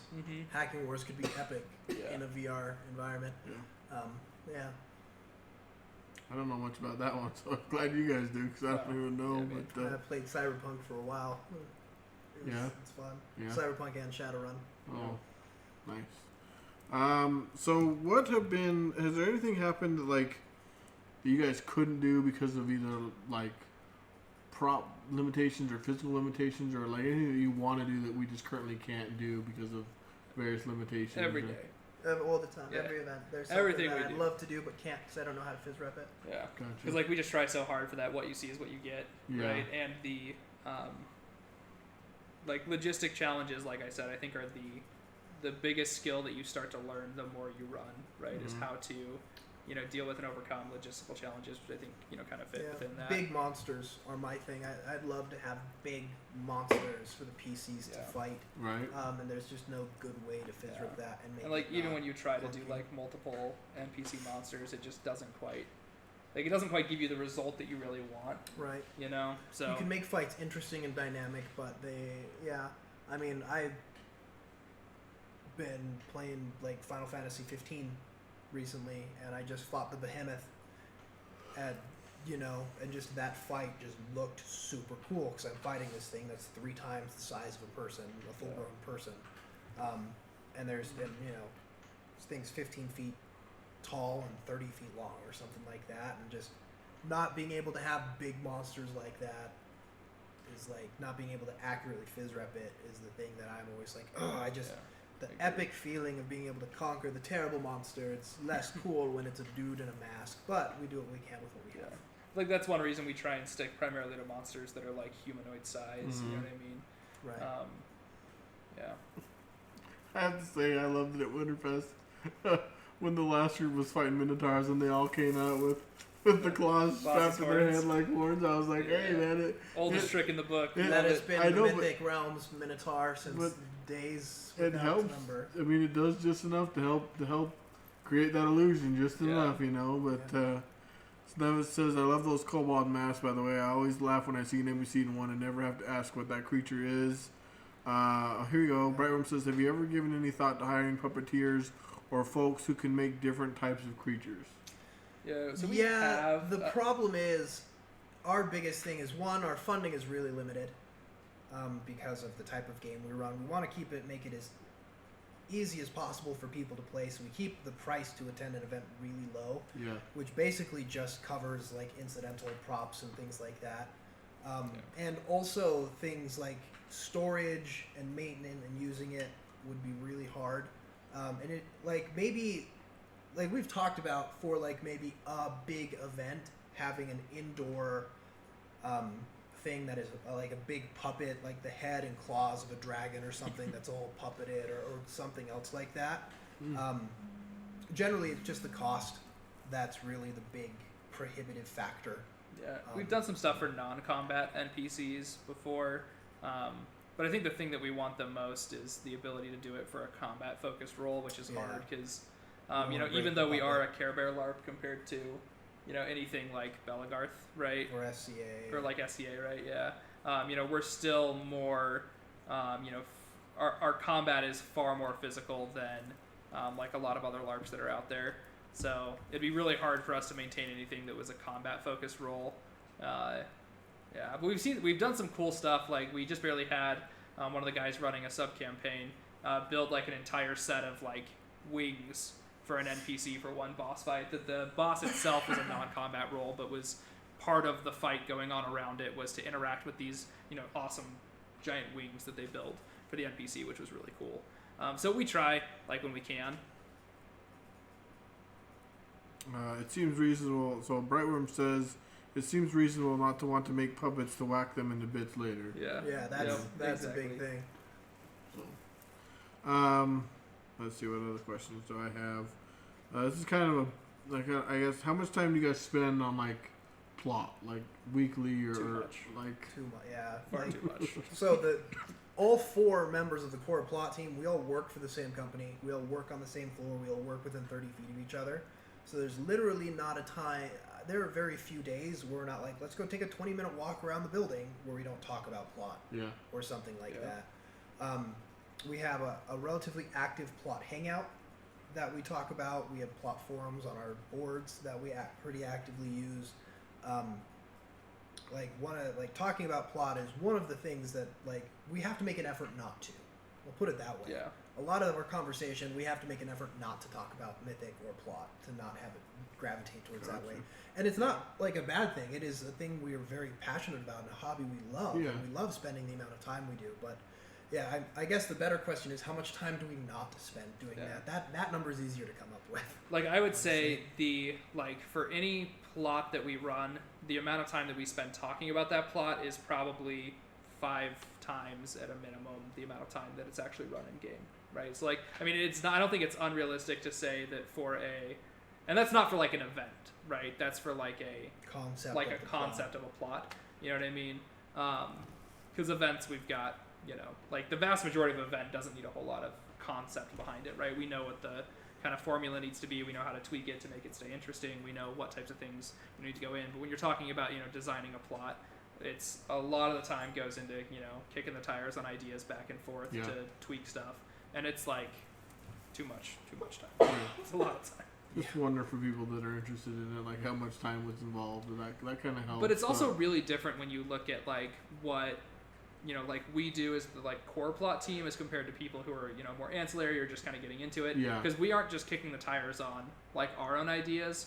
We're talking through every idea that everyone else has that they're bubbling up through us, so that we can talk through it to be able to help. If somebody's working with Steve on an idea of a module series they want to run, he wants to bounce that idea off of a handful of people on the plot team to talk through it before he takes it back and helps give some advice to them to make sure that it's not interacting with anything else somebody else is running in a way that might make things challenging down the road. So we spend more time than somebody who wanted to start getting into the plot team, and we also have some members on the plot team who spend dramatically less than the 2 of us do for sure. Because we choose we've chosen very actively to have more of an active hand in more plots, so that we can help be those people to bounce ideas off of.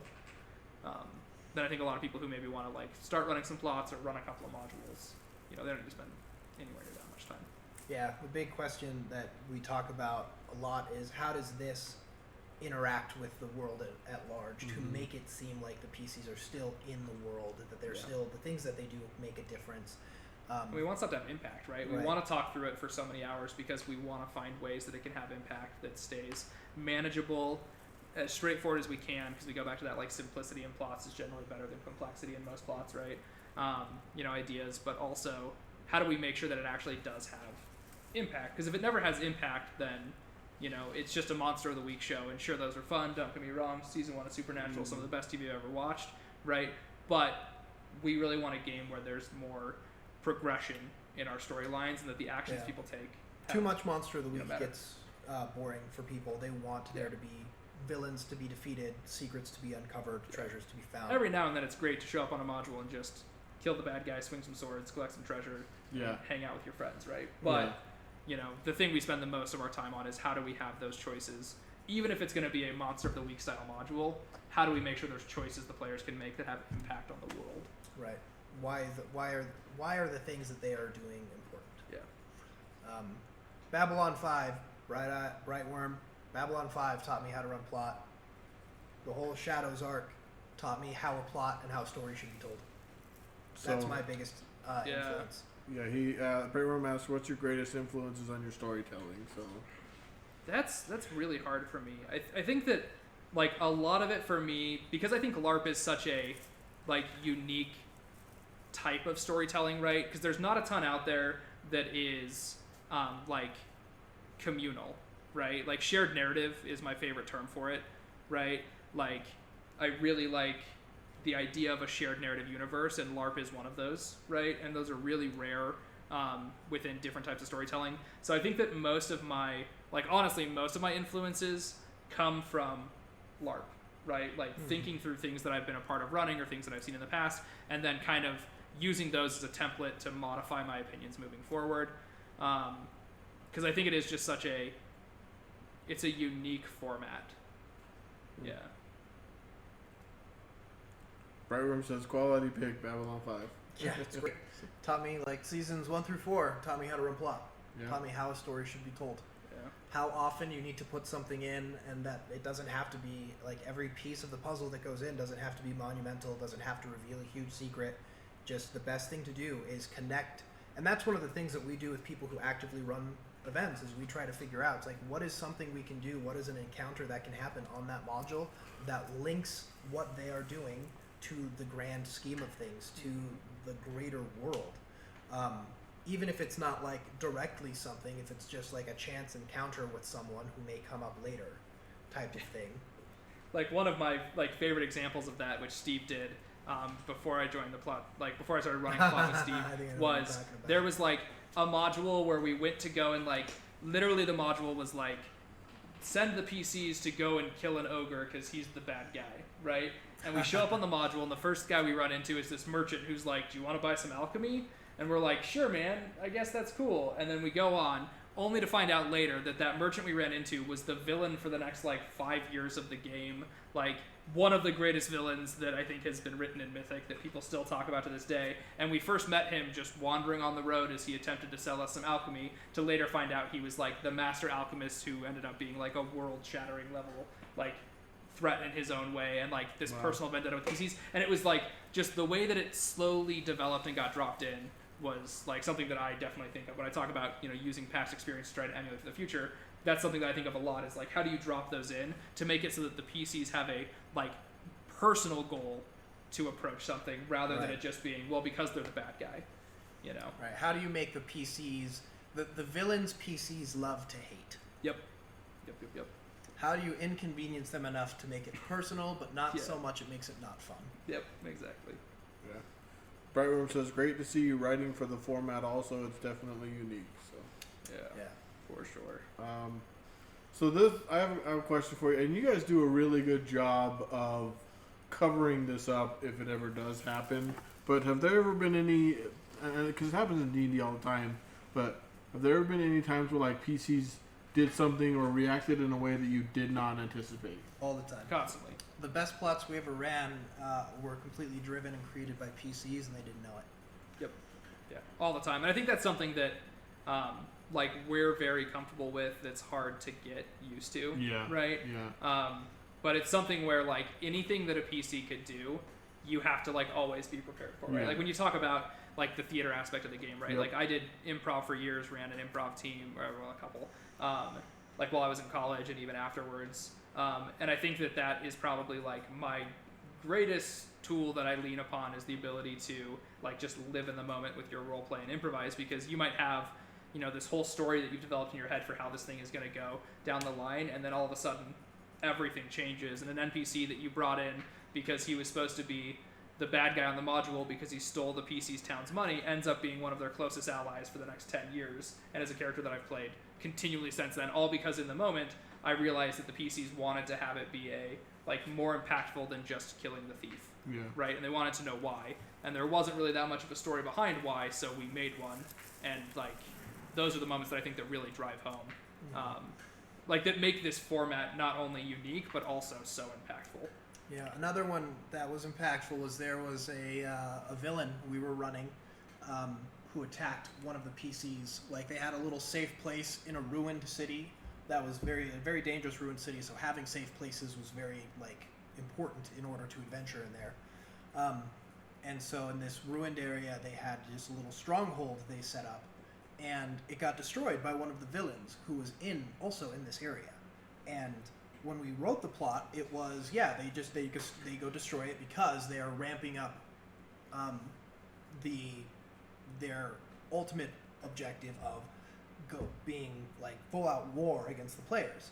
And so the players they was like, okay, yeah, this guy's a dick. He ruined our stuff. That's just what happens. And then one of the players, it was on a full day event on a Saturday, and we broke for lunch, and we were at lunch with one of the players, and he's like, man, do you know what I think? I don't think it was him. I think it's this other faction that's trying to lay low, but we think is going to be the bigger threat. I think they're trying to distract us. And that led to a whole 7-month plot on how the PCs got played by the villain, because we just decided that's a way better story than the one we're going to tell. So let's make that the story. Yeah. And so we developed it into this whole thing about this, and the kingdom of the night, the undead kingdom, is being more, it seems like they are being more antagonistic against their neighboring kingdoms on the basis that we hate the living, but it turns out that everyone was being played by the shadow puppeteer. And it wasn't actually the villain the PCs thought destroyed their little stronghold. It was the shadow villains who did it and then planted this guy's banner there to be like, it was totally your enemy who did this, to distract them. Mm-hmm. And after we ran that, the impact was so much bigger to the PCs when they realized that not only they had been played, but everyone's been played.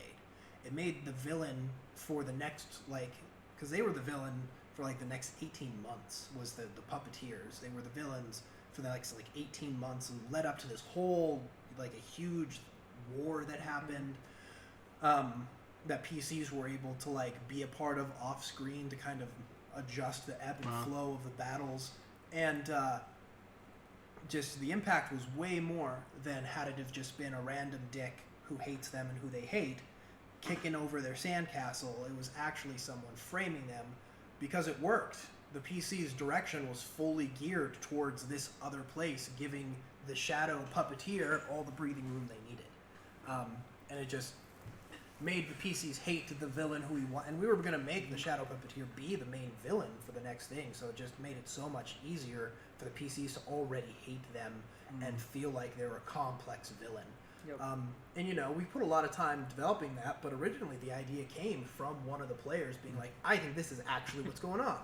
Oh, that's way better. That's a way better story than I was going to tell. Yeah. Well, and that's the thing that I want people to know. Sometimes it's hard to let that natural progression happen, because you come up with these plots that you fall in love with, and you don't want to see it change because it's yours, it's mine. I did this, but you have to be willing to let that go in order, like you said, for the progression of the story and the enjoyment of the game. And it's not always that easy to do, but I'm glad that you guys are willing to do that, because you guys spend so much time, and so.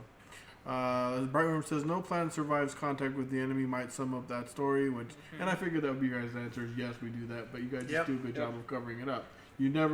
I never see you guys falter or waver, and that's what I say. Like I have to We're give just you. really good at acting I confident. just have to give you guys props for that because that's not easy to do, Yeah. especially because we're all in the moment. We're there in a module, and boom, all of a sudden something happens. It's not the easiest thing to do. But Yep. it says, "How would you guys handle Boji soul forging into a theurge pacifist vegetarian?" LOL, JK. Oh man, dude, I didn't know you knew the plot we were writing for you.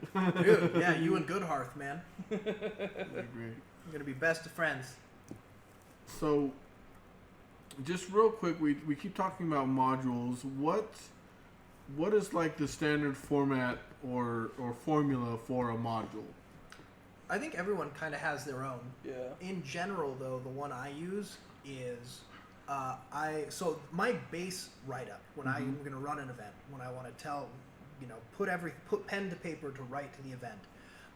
I start out with 15 lines of roleplay, combat, roleplay, combat, roleplay, combat, alternating. Yeah. Because that to me is the base of a good event. Having combat, and combat is all encompassing. It's not necessarily swinging swords. It's some kind of challenge for the PCs Yeah. to overcome, Yeah. whether it be fighting a monster, solving a puzzle, whatever it is. And then roleplay is time for the PCs to sit down and talk to someone, talk to themselves, figure out a mystery or a mystery Make a is choice. revealed, make a choice, that sort of thing. I think every good module needs to have a clear objective, Mm-hmm. a treasure to be found, a villain to be defeated, or a mystery to be solved, and a definitive end. Now, it doesn't mean that the things that happen on that module have to end, but the module there has to be an objective for that day, that there has to be a clear ending for, whether it is in victory or defeat. It has to be clear to the PCs, the event is over. Yeah. The objective has been fulfilled, whether that was fulfilled in victory or in failure. And I'll use a recent event for Mike, our good friend who runs events with us. He ran an event that did not have a clear end. And it's not like it ruined the event, but people at the end were kind of standing around being like, I guess we're done? Are we done? Does anyone Like you know? have to have the catharsis. Yeah, there's got to be that, and done! Whatever it is, whether it's the villain is on the ground because you have defeated him, the mystery has been unraveled and you now know the secret, or the grand treasure sits before you waiting to be divided. Yeah. It just has to be clear for that. And that's, the things that I use when I build a module is that's what I do. And it evolves. It doesn't always end up following the format perfectly. Sometimes we have long stretches of, gauntlet style combat because it's appropriate for the module. Other times it's like for the next hour, it's going to be talking. As the PCs try to deal with whatever the thing is. They make a choice, especially some of the best choices. I think the best choices are the ones that PCs argue about. They're choices that the PCs don't know what the right answer is, and so they need to talk and be like, well, I think this is the right answer, but I think this is the right answer, and things like that. Choices that prompt conversation and conflict, even, not necessarily PCs come to blows, but they're like, but if we help this person, then this thing happens. But if we do this thing, then this thing happens. Like figuring out what they want to do and what they think the right thing to do is. One of the things that Mike, again, using him as an example, I used him for -1, now I'll use him for positive. But one of the best ideas he had was putting in things that are linked to people's character histories that have a dual purpose. They have an immediate monetary gain for the rest of the party if they decide you don't get this thing that's linked to your history. Or the PC party as a whole gets nothing, but they give a little piece of someone's character history to them. And it's a great choice because the PC group has decided, in general, the choice they will always make is we will give up the monetary value, we will give up this piece of treasure, and it is generally good treasure, to give someone a piece of their character history, because that's the decision we want to make. But that is often, people have often talked about, but these are magic items we could actually use. Like this, we put in one that manifested rare components that PCs needed for things. And they could either use that, but using that one charge of it destroyed the item, or they give it to the person whose history it is, but they don't get that ability. They get something that is completely different and doesn't really help the PC group as a whole. So they have to kind of decide, like, do we help the group as a whole or give someone a piece of their history so they can have that? And those types of discussions that the PCs have about what the right thing to do is in those circumstances are some of the best that PCs have, because it really lets people get into who their character is and what is important to them. Yeah, and if I ever get anything like that, I think I'd have a hard time trying to convince the group giving it to me. I get yelled at by Ren all the time. Like, over the summer when I got the ritual that attuned me to spring, like, I could have given it to anybody, and I was seriously mulling over giving it away to somebody else, and Ren was like, "This is your plot. You have been searching for this for like 6 months. You take the dang item. Like, how dare you even think about giving this away? You need to take it." And, like, it was just kind of funny to have someone in my corner that I wasn't expecting to be in my corner so much. And I ended up taking the item for myself, and all my bonds were like, "That was a good choice. Like, that's what you should have done." But and they were like, "I can't believe you're even thinking of giving it away." I'm like, "Well, I don't know. It was like, it was a boon to whoever I gave it to, and it didn't have to be to me." Yeah. But Yeah, it's just definitely the best. Some of the best interactions between PCs are the ones where you have to buckle down and actually like figure out what your character wants and how you would go about accomplishing that. Yeah. Like my current character, what I want is for everyone else to succeed. yeah. So, so how do I go about doing that in a way that's not like self-destructive? Yeah. And so that's what's interesting to me.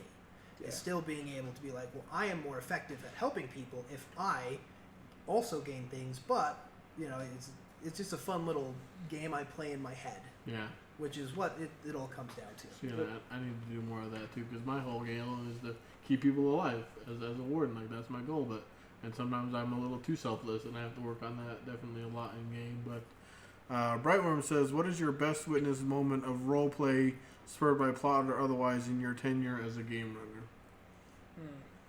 That one's hard because I think there's a lot of different types of role play, right? I think that so in the plot that we talked about earlier with the circle, at the end of that plot line, they discovered that one of the members of this organization that they'd been working with for the last 2-ish years or however long it had been had betrayed everybody and turned against them, and another member of the circle was going to die, and there was like all this stuff happening, and like it was very emotional for like some of the people that were like core in that plot, but I felt like it was a like massive emotional impact for everyone that was on that event. That was just like, I don't know, it was so emotionally impactful for everyone that I think that it's one of the it's the reason that's one of my favorite storylines. You know what I mean? Mm-hmm. But it's hard to say because I think there's a lot of different types of role play that can be beneficial, right? Like sometimes some of the best role play is when it's just players being off the cuff in the moment in character, and everything flows as if the characters that are all talking, were real people. They're just, in the moment off the cuff, just rattling off even relatively mundane conversations as they would if they were just real people, right? And so sometimes I think that which we see, constantly, is almost more impressive than the, moments of heightened emotional state that people get to at the culmination of a large event or a large plot. Mm-hmm. Yeah, my favorite moments are ones that bring groups together, whether it's because there's been a great tragedy or because there's been a great victory of some kind, and it really brings the group together. One that ended in great tragedy was there was a plot I ran with a couple of cursed items that caused people to basically go on attacking sprees where they would, anyone who was within arm's reach, they would just attack. And this happened with a very tight-knit group, got both of the items, and they were, having a meeting of their group when they went off, and they just it turned into just this chaotic fight where no one really knew what was going on or why they were attacking each other. And at the end of it, it ended with half of them in tears, not understanding why they were being betrayed by the people who they felt closest to as their characters. And that they shut themselves, once they figured it out and got it addressed, they once again shut themselves in their little area and for 2 or 3 hours just talked in character about what that meant and what they were going to be and do going forward, and what loyalty meant to each other and things like that. So that was pretty amazing. But there are also really simple times where there was a group of 2 or 3 on a weekend event who went off to go slay a small goblin den for a farmer who was worried that his family and his livestock were going to be eaten by these goblins. And just like the bonds of friendship that formed throughout these 4 relatively newer players on this weekend going to slay the goblins.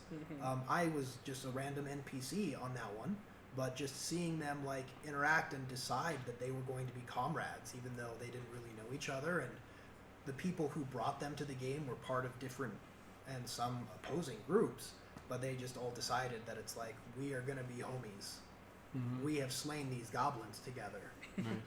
This is what makes it real for us. And they, like, the whole time they were in game talking as their characters, and they talked about their histories and what their motivations were. And for the next couple of years that they played off and on, they, like, those 4, even though they weren't always like a tight knit group, as in like a unit that always acted together, but whenever one of them needed something, the others would always be there, and that was also pretty awesome. So yeah. I want to take a stab at that one too. So I would have to say, for me, some of the best role playing is stuff that challenges me personally. Like, I have really high anxiety and I have a big problem with yelling and stuff like that. But there have been times in game where I have had to stand my ground against someone yelling at me, and for those, they've been some of the most liberating moments because I was able to not retreat into myself and have like my panic attacks that I do. Like, so for me, that's some of the best role play too, is just when you're challenging yourself and succeeding. And I think another one is over the last weekend, over the last year, we had those group of Parthens show up that were trying to rob everybody, and they got caught every single time, and they had a huge fine by the end of the weekender, and they put on this performance where they likened themselves as Romeo and Juliet, and how they were being picked on by the sheriff, and they made this all up like over 20-30 minutes just sitting at their camp, and they showed up at the tavern and were like, we're going to perform a play for you all, and they put on this show and everyone laughed and loved it, and it was just totally all in character, and everyone donated money to their cause. And yeah, it's funny when your character concept is to be really bad at stealing. Yeah, like that was an interesting distinction. It was great, and they stuck in character the whole time, never let anything get to them. Like, it was the great, and they even came back later and like, we'll play them again if you guys all want to see us get executed because we didn't pay our fines. Like, they were just totally okay with everything. So I love that. So Brightworm says, both of you told betrayal stories. Interesting. Big feels and the simple small moments, great answers. And Nevis says, oh, MG, that was great. And then Brightworm says, terrible thieves, that's a great story. And it was. They made that weekend one of the most interesting I've been on for a while. Yeah, I mean, I think one of the reasons why, like, going back to the fact that betrayal showed up in a lot of those stories. I mean, I think that, like, LARP as a medium is one where, because it's interactive in the way that it is, you can, like, betrayals are something we don't get to experience in most other forms of medium in anywhere the same way. Like, if you play a video game, you know that, like, that Sephiroth is going to betray Cloud at some point, right? Like, you know that that's what's going to happen, and it's always going to be the same, whereas in LARP, you never know what's coming next, and you never can go back. Right, so when a betrayal happens, it happens. There's no reloading your last save point and trying again. And so I think that people, like, it's part of that, just like how roller coasters, right? It's the danger and the fear that makes it fun, right? Same type of thing for LARPing, that, the role play is engaging and really, impactful, and we can feel some of these emotions we can't feel in a lot of other mediums because it's happening in real time and there's no going back. You know what I mean? So. Yeah, no, I agree. And I think, too, betrayal is one of those things, because it's something that people don't often experience through the other mediums. It's one of the ones that, like, is the biggest shocker to people when it happens. But yeah. Well, and it's not something that most people will experience in their real life to that magnitude. You know what I mean? Like, some people might get some betrayal, which is terrible, but yeah, hopefully they don't. But it's not something that you experience in the norm. Yeah. Yeah, that Good Hearth betrayal. That was a good one. Oh, the best ones are the ones you don't see coming. Yep. Yeah, that was. She was up in arms. That was totally great. But yeah, Nevis mentioned the Good Hearth betrayal, and that was good. That was a very good one. Then my favorite was recently someone in town who wasn't there who was asking for Good Hearth to come train him, and everyone was like, "Bro, we got some news for you." Like, Awkward. Yeah, it was super. It was like, Turns sorry. out he's not as good of a guy as we thought. Yeah, that was so. Even stuff like that. That's something you guys couldn't have planned for. It was just a natural progression that just. Oh, hey, by the way. That's Boji's story if he goes pacifist to the urge vegetarian. Yep. It's the next step, man. It's the next logical First step. thing you stop eating meat, next thing you know, murdering hundreds of people for science. Lol. So he says lol. Let's see.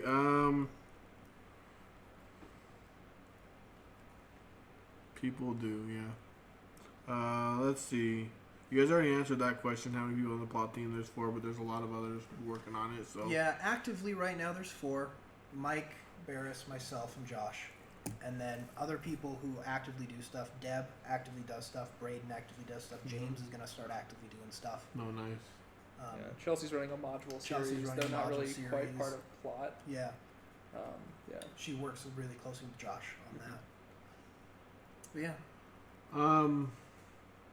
So I guess I'm going to ask the question you guys were warned about earlier. What is your? I mean, it kind of goes along with the role play, but like, what is your favorite LARP moment for you? Like, for a character that you played? For me, it was there were 2. I'm gonna say there were 2. The first one is kind of silly. It was on a weekend event right before we all retired our first characters, years and years ago. We were getting to the Goblin Cave. It's 3. There were 3. We were getting to the culmination of our plots. Mine specifically. Yeah. I was the first one, I think, to retire. And we're getting to the culmination of my character, like the goal my character set. And I'm like, once I have this goal, then I'm basically done as an adventurer, and I'm ready to move on to the next thing. And it was also when I wanted to start actively being more running things. Yeah.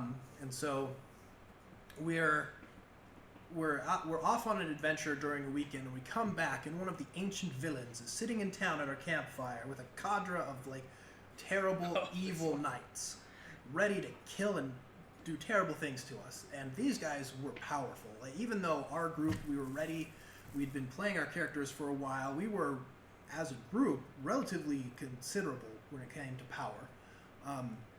But there was just no way we could defeat what was in front of us. And, you know, there was a whole lot of stuff that happened. Some stuff went down. We got out of it without anyone actually dying. And Barris's character, where he's going around, he comes out of his tent.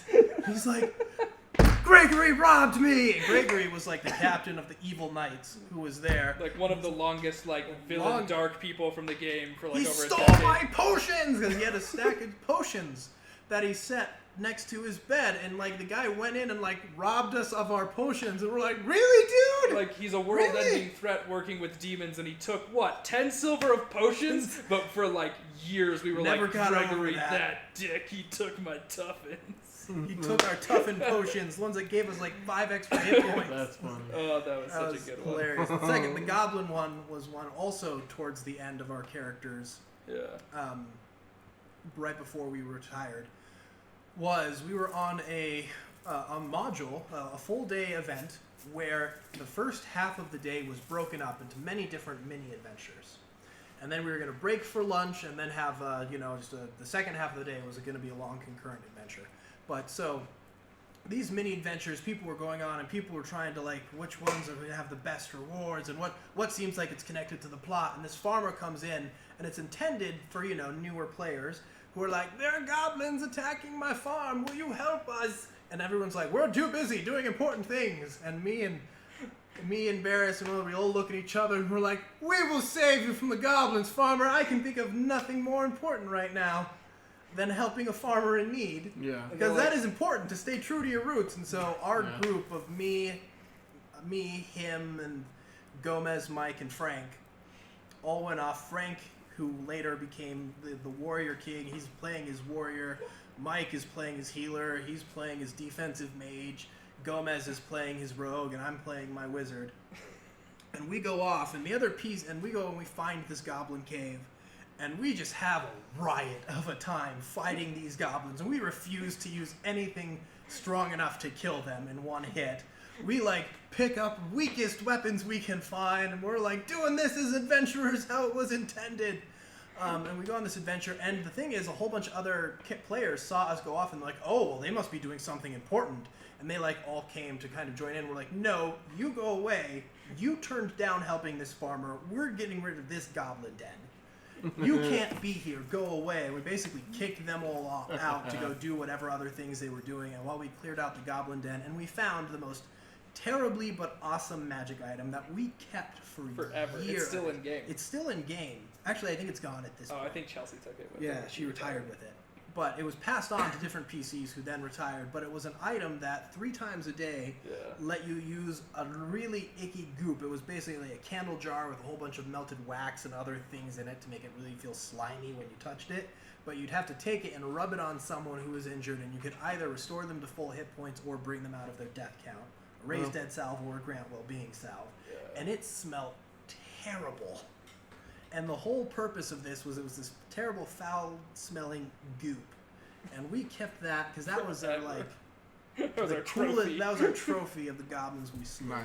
And like, there was nothing else. There was no deeper plot behind these goblins. We were just like, we're doing the right thing. Doing the right thing here. And then the one that is kind of serious, other than the silly ones, is probably midway through my first character's career. We did a lot of camping up in Manaway by Tooele before they renovated the site, making it an ATV haven and making it unusable for LARPing. But there's this long row of trees on both sides of a path that just arched over it. We called it Death. I think it was like called Death Row or Death Tunnel or something like that. Because anytime after the sunset, pitch black the whole way through. Couldn't see a thing. You could hide in there and ambush anyone.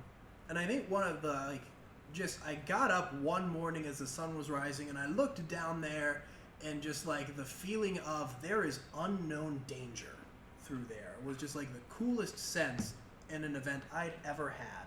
Just knowing that there was almost certainly something down that, 100-foot long path that was waiting to eat me. And if I walked down there, there probably would have been an NPC lying in wait to get whoever was, going through there at the time. Because just back in the early days of the game, that's just what NPCs were like. They just waited in the darkness for people.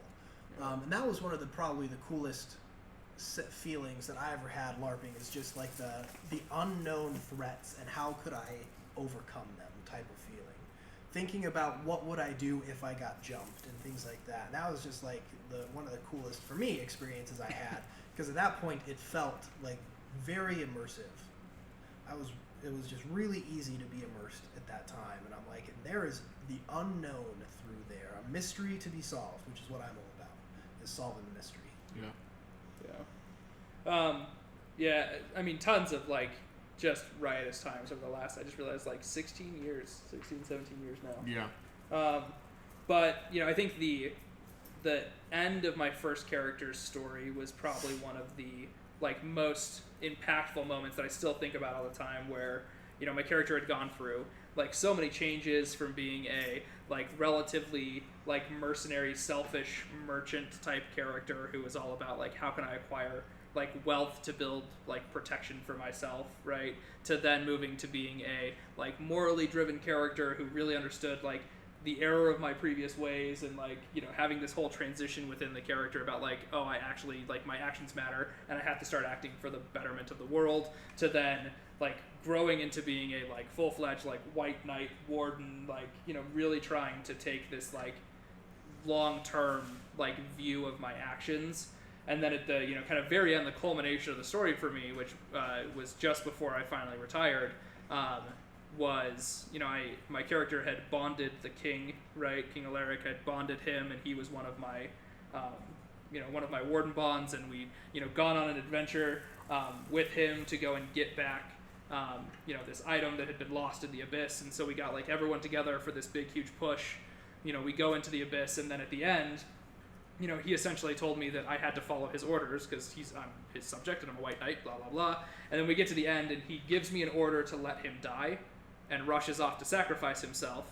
And I have to choose on the module to, betray him to be able to save him. And then afterwards there was this, just for me at least, incredible roleplay where he, banished me from the kingdom and stripped me of my citizenship, and, everyone standing by because, of course, this is the right thing to do, and, we're all supporting him. But it's It was just an incredible, like, seeing the full arc at the end of my character's life, seeing everything that I had been before and what he had become, kind of like come back, kind of all in one conversation. That, you know, I got to give props to Jamie for like seeing kind of like the entire picture and how to lay it out, because it was the exact example of not the thing that I wanted at all. I was prepared to retire my character as a as a white knight paragon of goodness within this kingdom, and then to be forced to make the choice to either continue that path or betray my king, become a vampire, and be banished from the kingdom and have to deal with that, like, was not at all the choice that I was continuing, or like that I had envisioned taking, and to have it all forced upon me at the end is this kind of like coming full circle was just such a great experience at the end. Bright Room says, folks, we have to go. Thanks again from Seattle, Bright Room Studios and Larparazzi Leon. Thanks for being here, Bright Room. I appreciate it. Great questions, great comments, really great. So Yeah, thank you so much. Yeah. Nevis says goodbye, Bright Worm. So yeah, thanks for being here. I don't know how much longer we're gonna go anyway because I'm out of questions. I don't know if you guys had anything else you wanted to talk about specifically. No, I didn't. Yeah, this is great. So there's a few things we got to talk about then here before we wrap up. Very first one is we've been talking about Mythic Realms. I think that's the first one, isn't it? Macro. Well, it may not be working. Oh, it's probably not because the one thing isn't logged in. Oh, yeah. So we always, whenever we're doing this talk show, at least this season and last season, we've been talking about Mythic Realms and their various rule set and plots and everything in there. So always you can go check them out at mythicrealms.com. We also have a Facebook page. Is it just Mythic Realms on Facebook, I believe? I don't use Probably. Facebook, so I don't know. I don't know. I believe so. That Okay. sounds right. So you can always, I think it's just Mythic Realms on Facebook. Yep, Mythic Realms. There we go. We're going to have a link right here for you. There's lots of photos and stuff on the Mythic Realms Facebook page, so that's a great way to see different things and get involved. We do events every Wednesday, so come check us out. Second off, we filmed this here at the Ascendance Gaming Center. This would not be possible without this location, so I appreciate them. They're up here way late. They're here till like 4 in the morning on Saturday night, and then they get up early to come do this for us. So Heroes. I appreciate The that. true heroes. Yeah. Yeah, the unspoken heroes for sure, the unsung heroes. But come check them out. They have 4 Ultra machines. They've got 2 VR bays. They've got a bunch of other computers. Just come play games, bring your friends, come have a party. We appreciate them. We appreciate this space. So if you come here, just come check it out. And then finally, we upload all these on Wednesday to YouTube, and we download them on podcasts on Wednesday as well to Anchor. Anchor, yeah.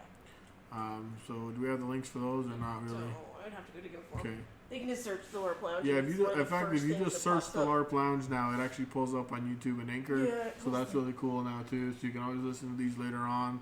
All the other episodes are available. Well, this season we're a little behind, but we're getting caught up. Producer's bad. Yeah, so we're getting caught up, but so you can always check those out. So other than that, thanks for being here. Thanks for all the questions. Thanks for all the comment. Thanks you guys for being here, and thanks for all the work you guys do on plot. I really do appreciate it. I know a lot of the other players too. They just don't say anything, so just on their behalf, and like Neville said earlier, we just appreciate it. So Yeah, thanks for having us. Thank you yeah, so much. thanks, man. See you guys. Oh, Mr. Ann's the new bit boss. That's awesome. Yay!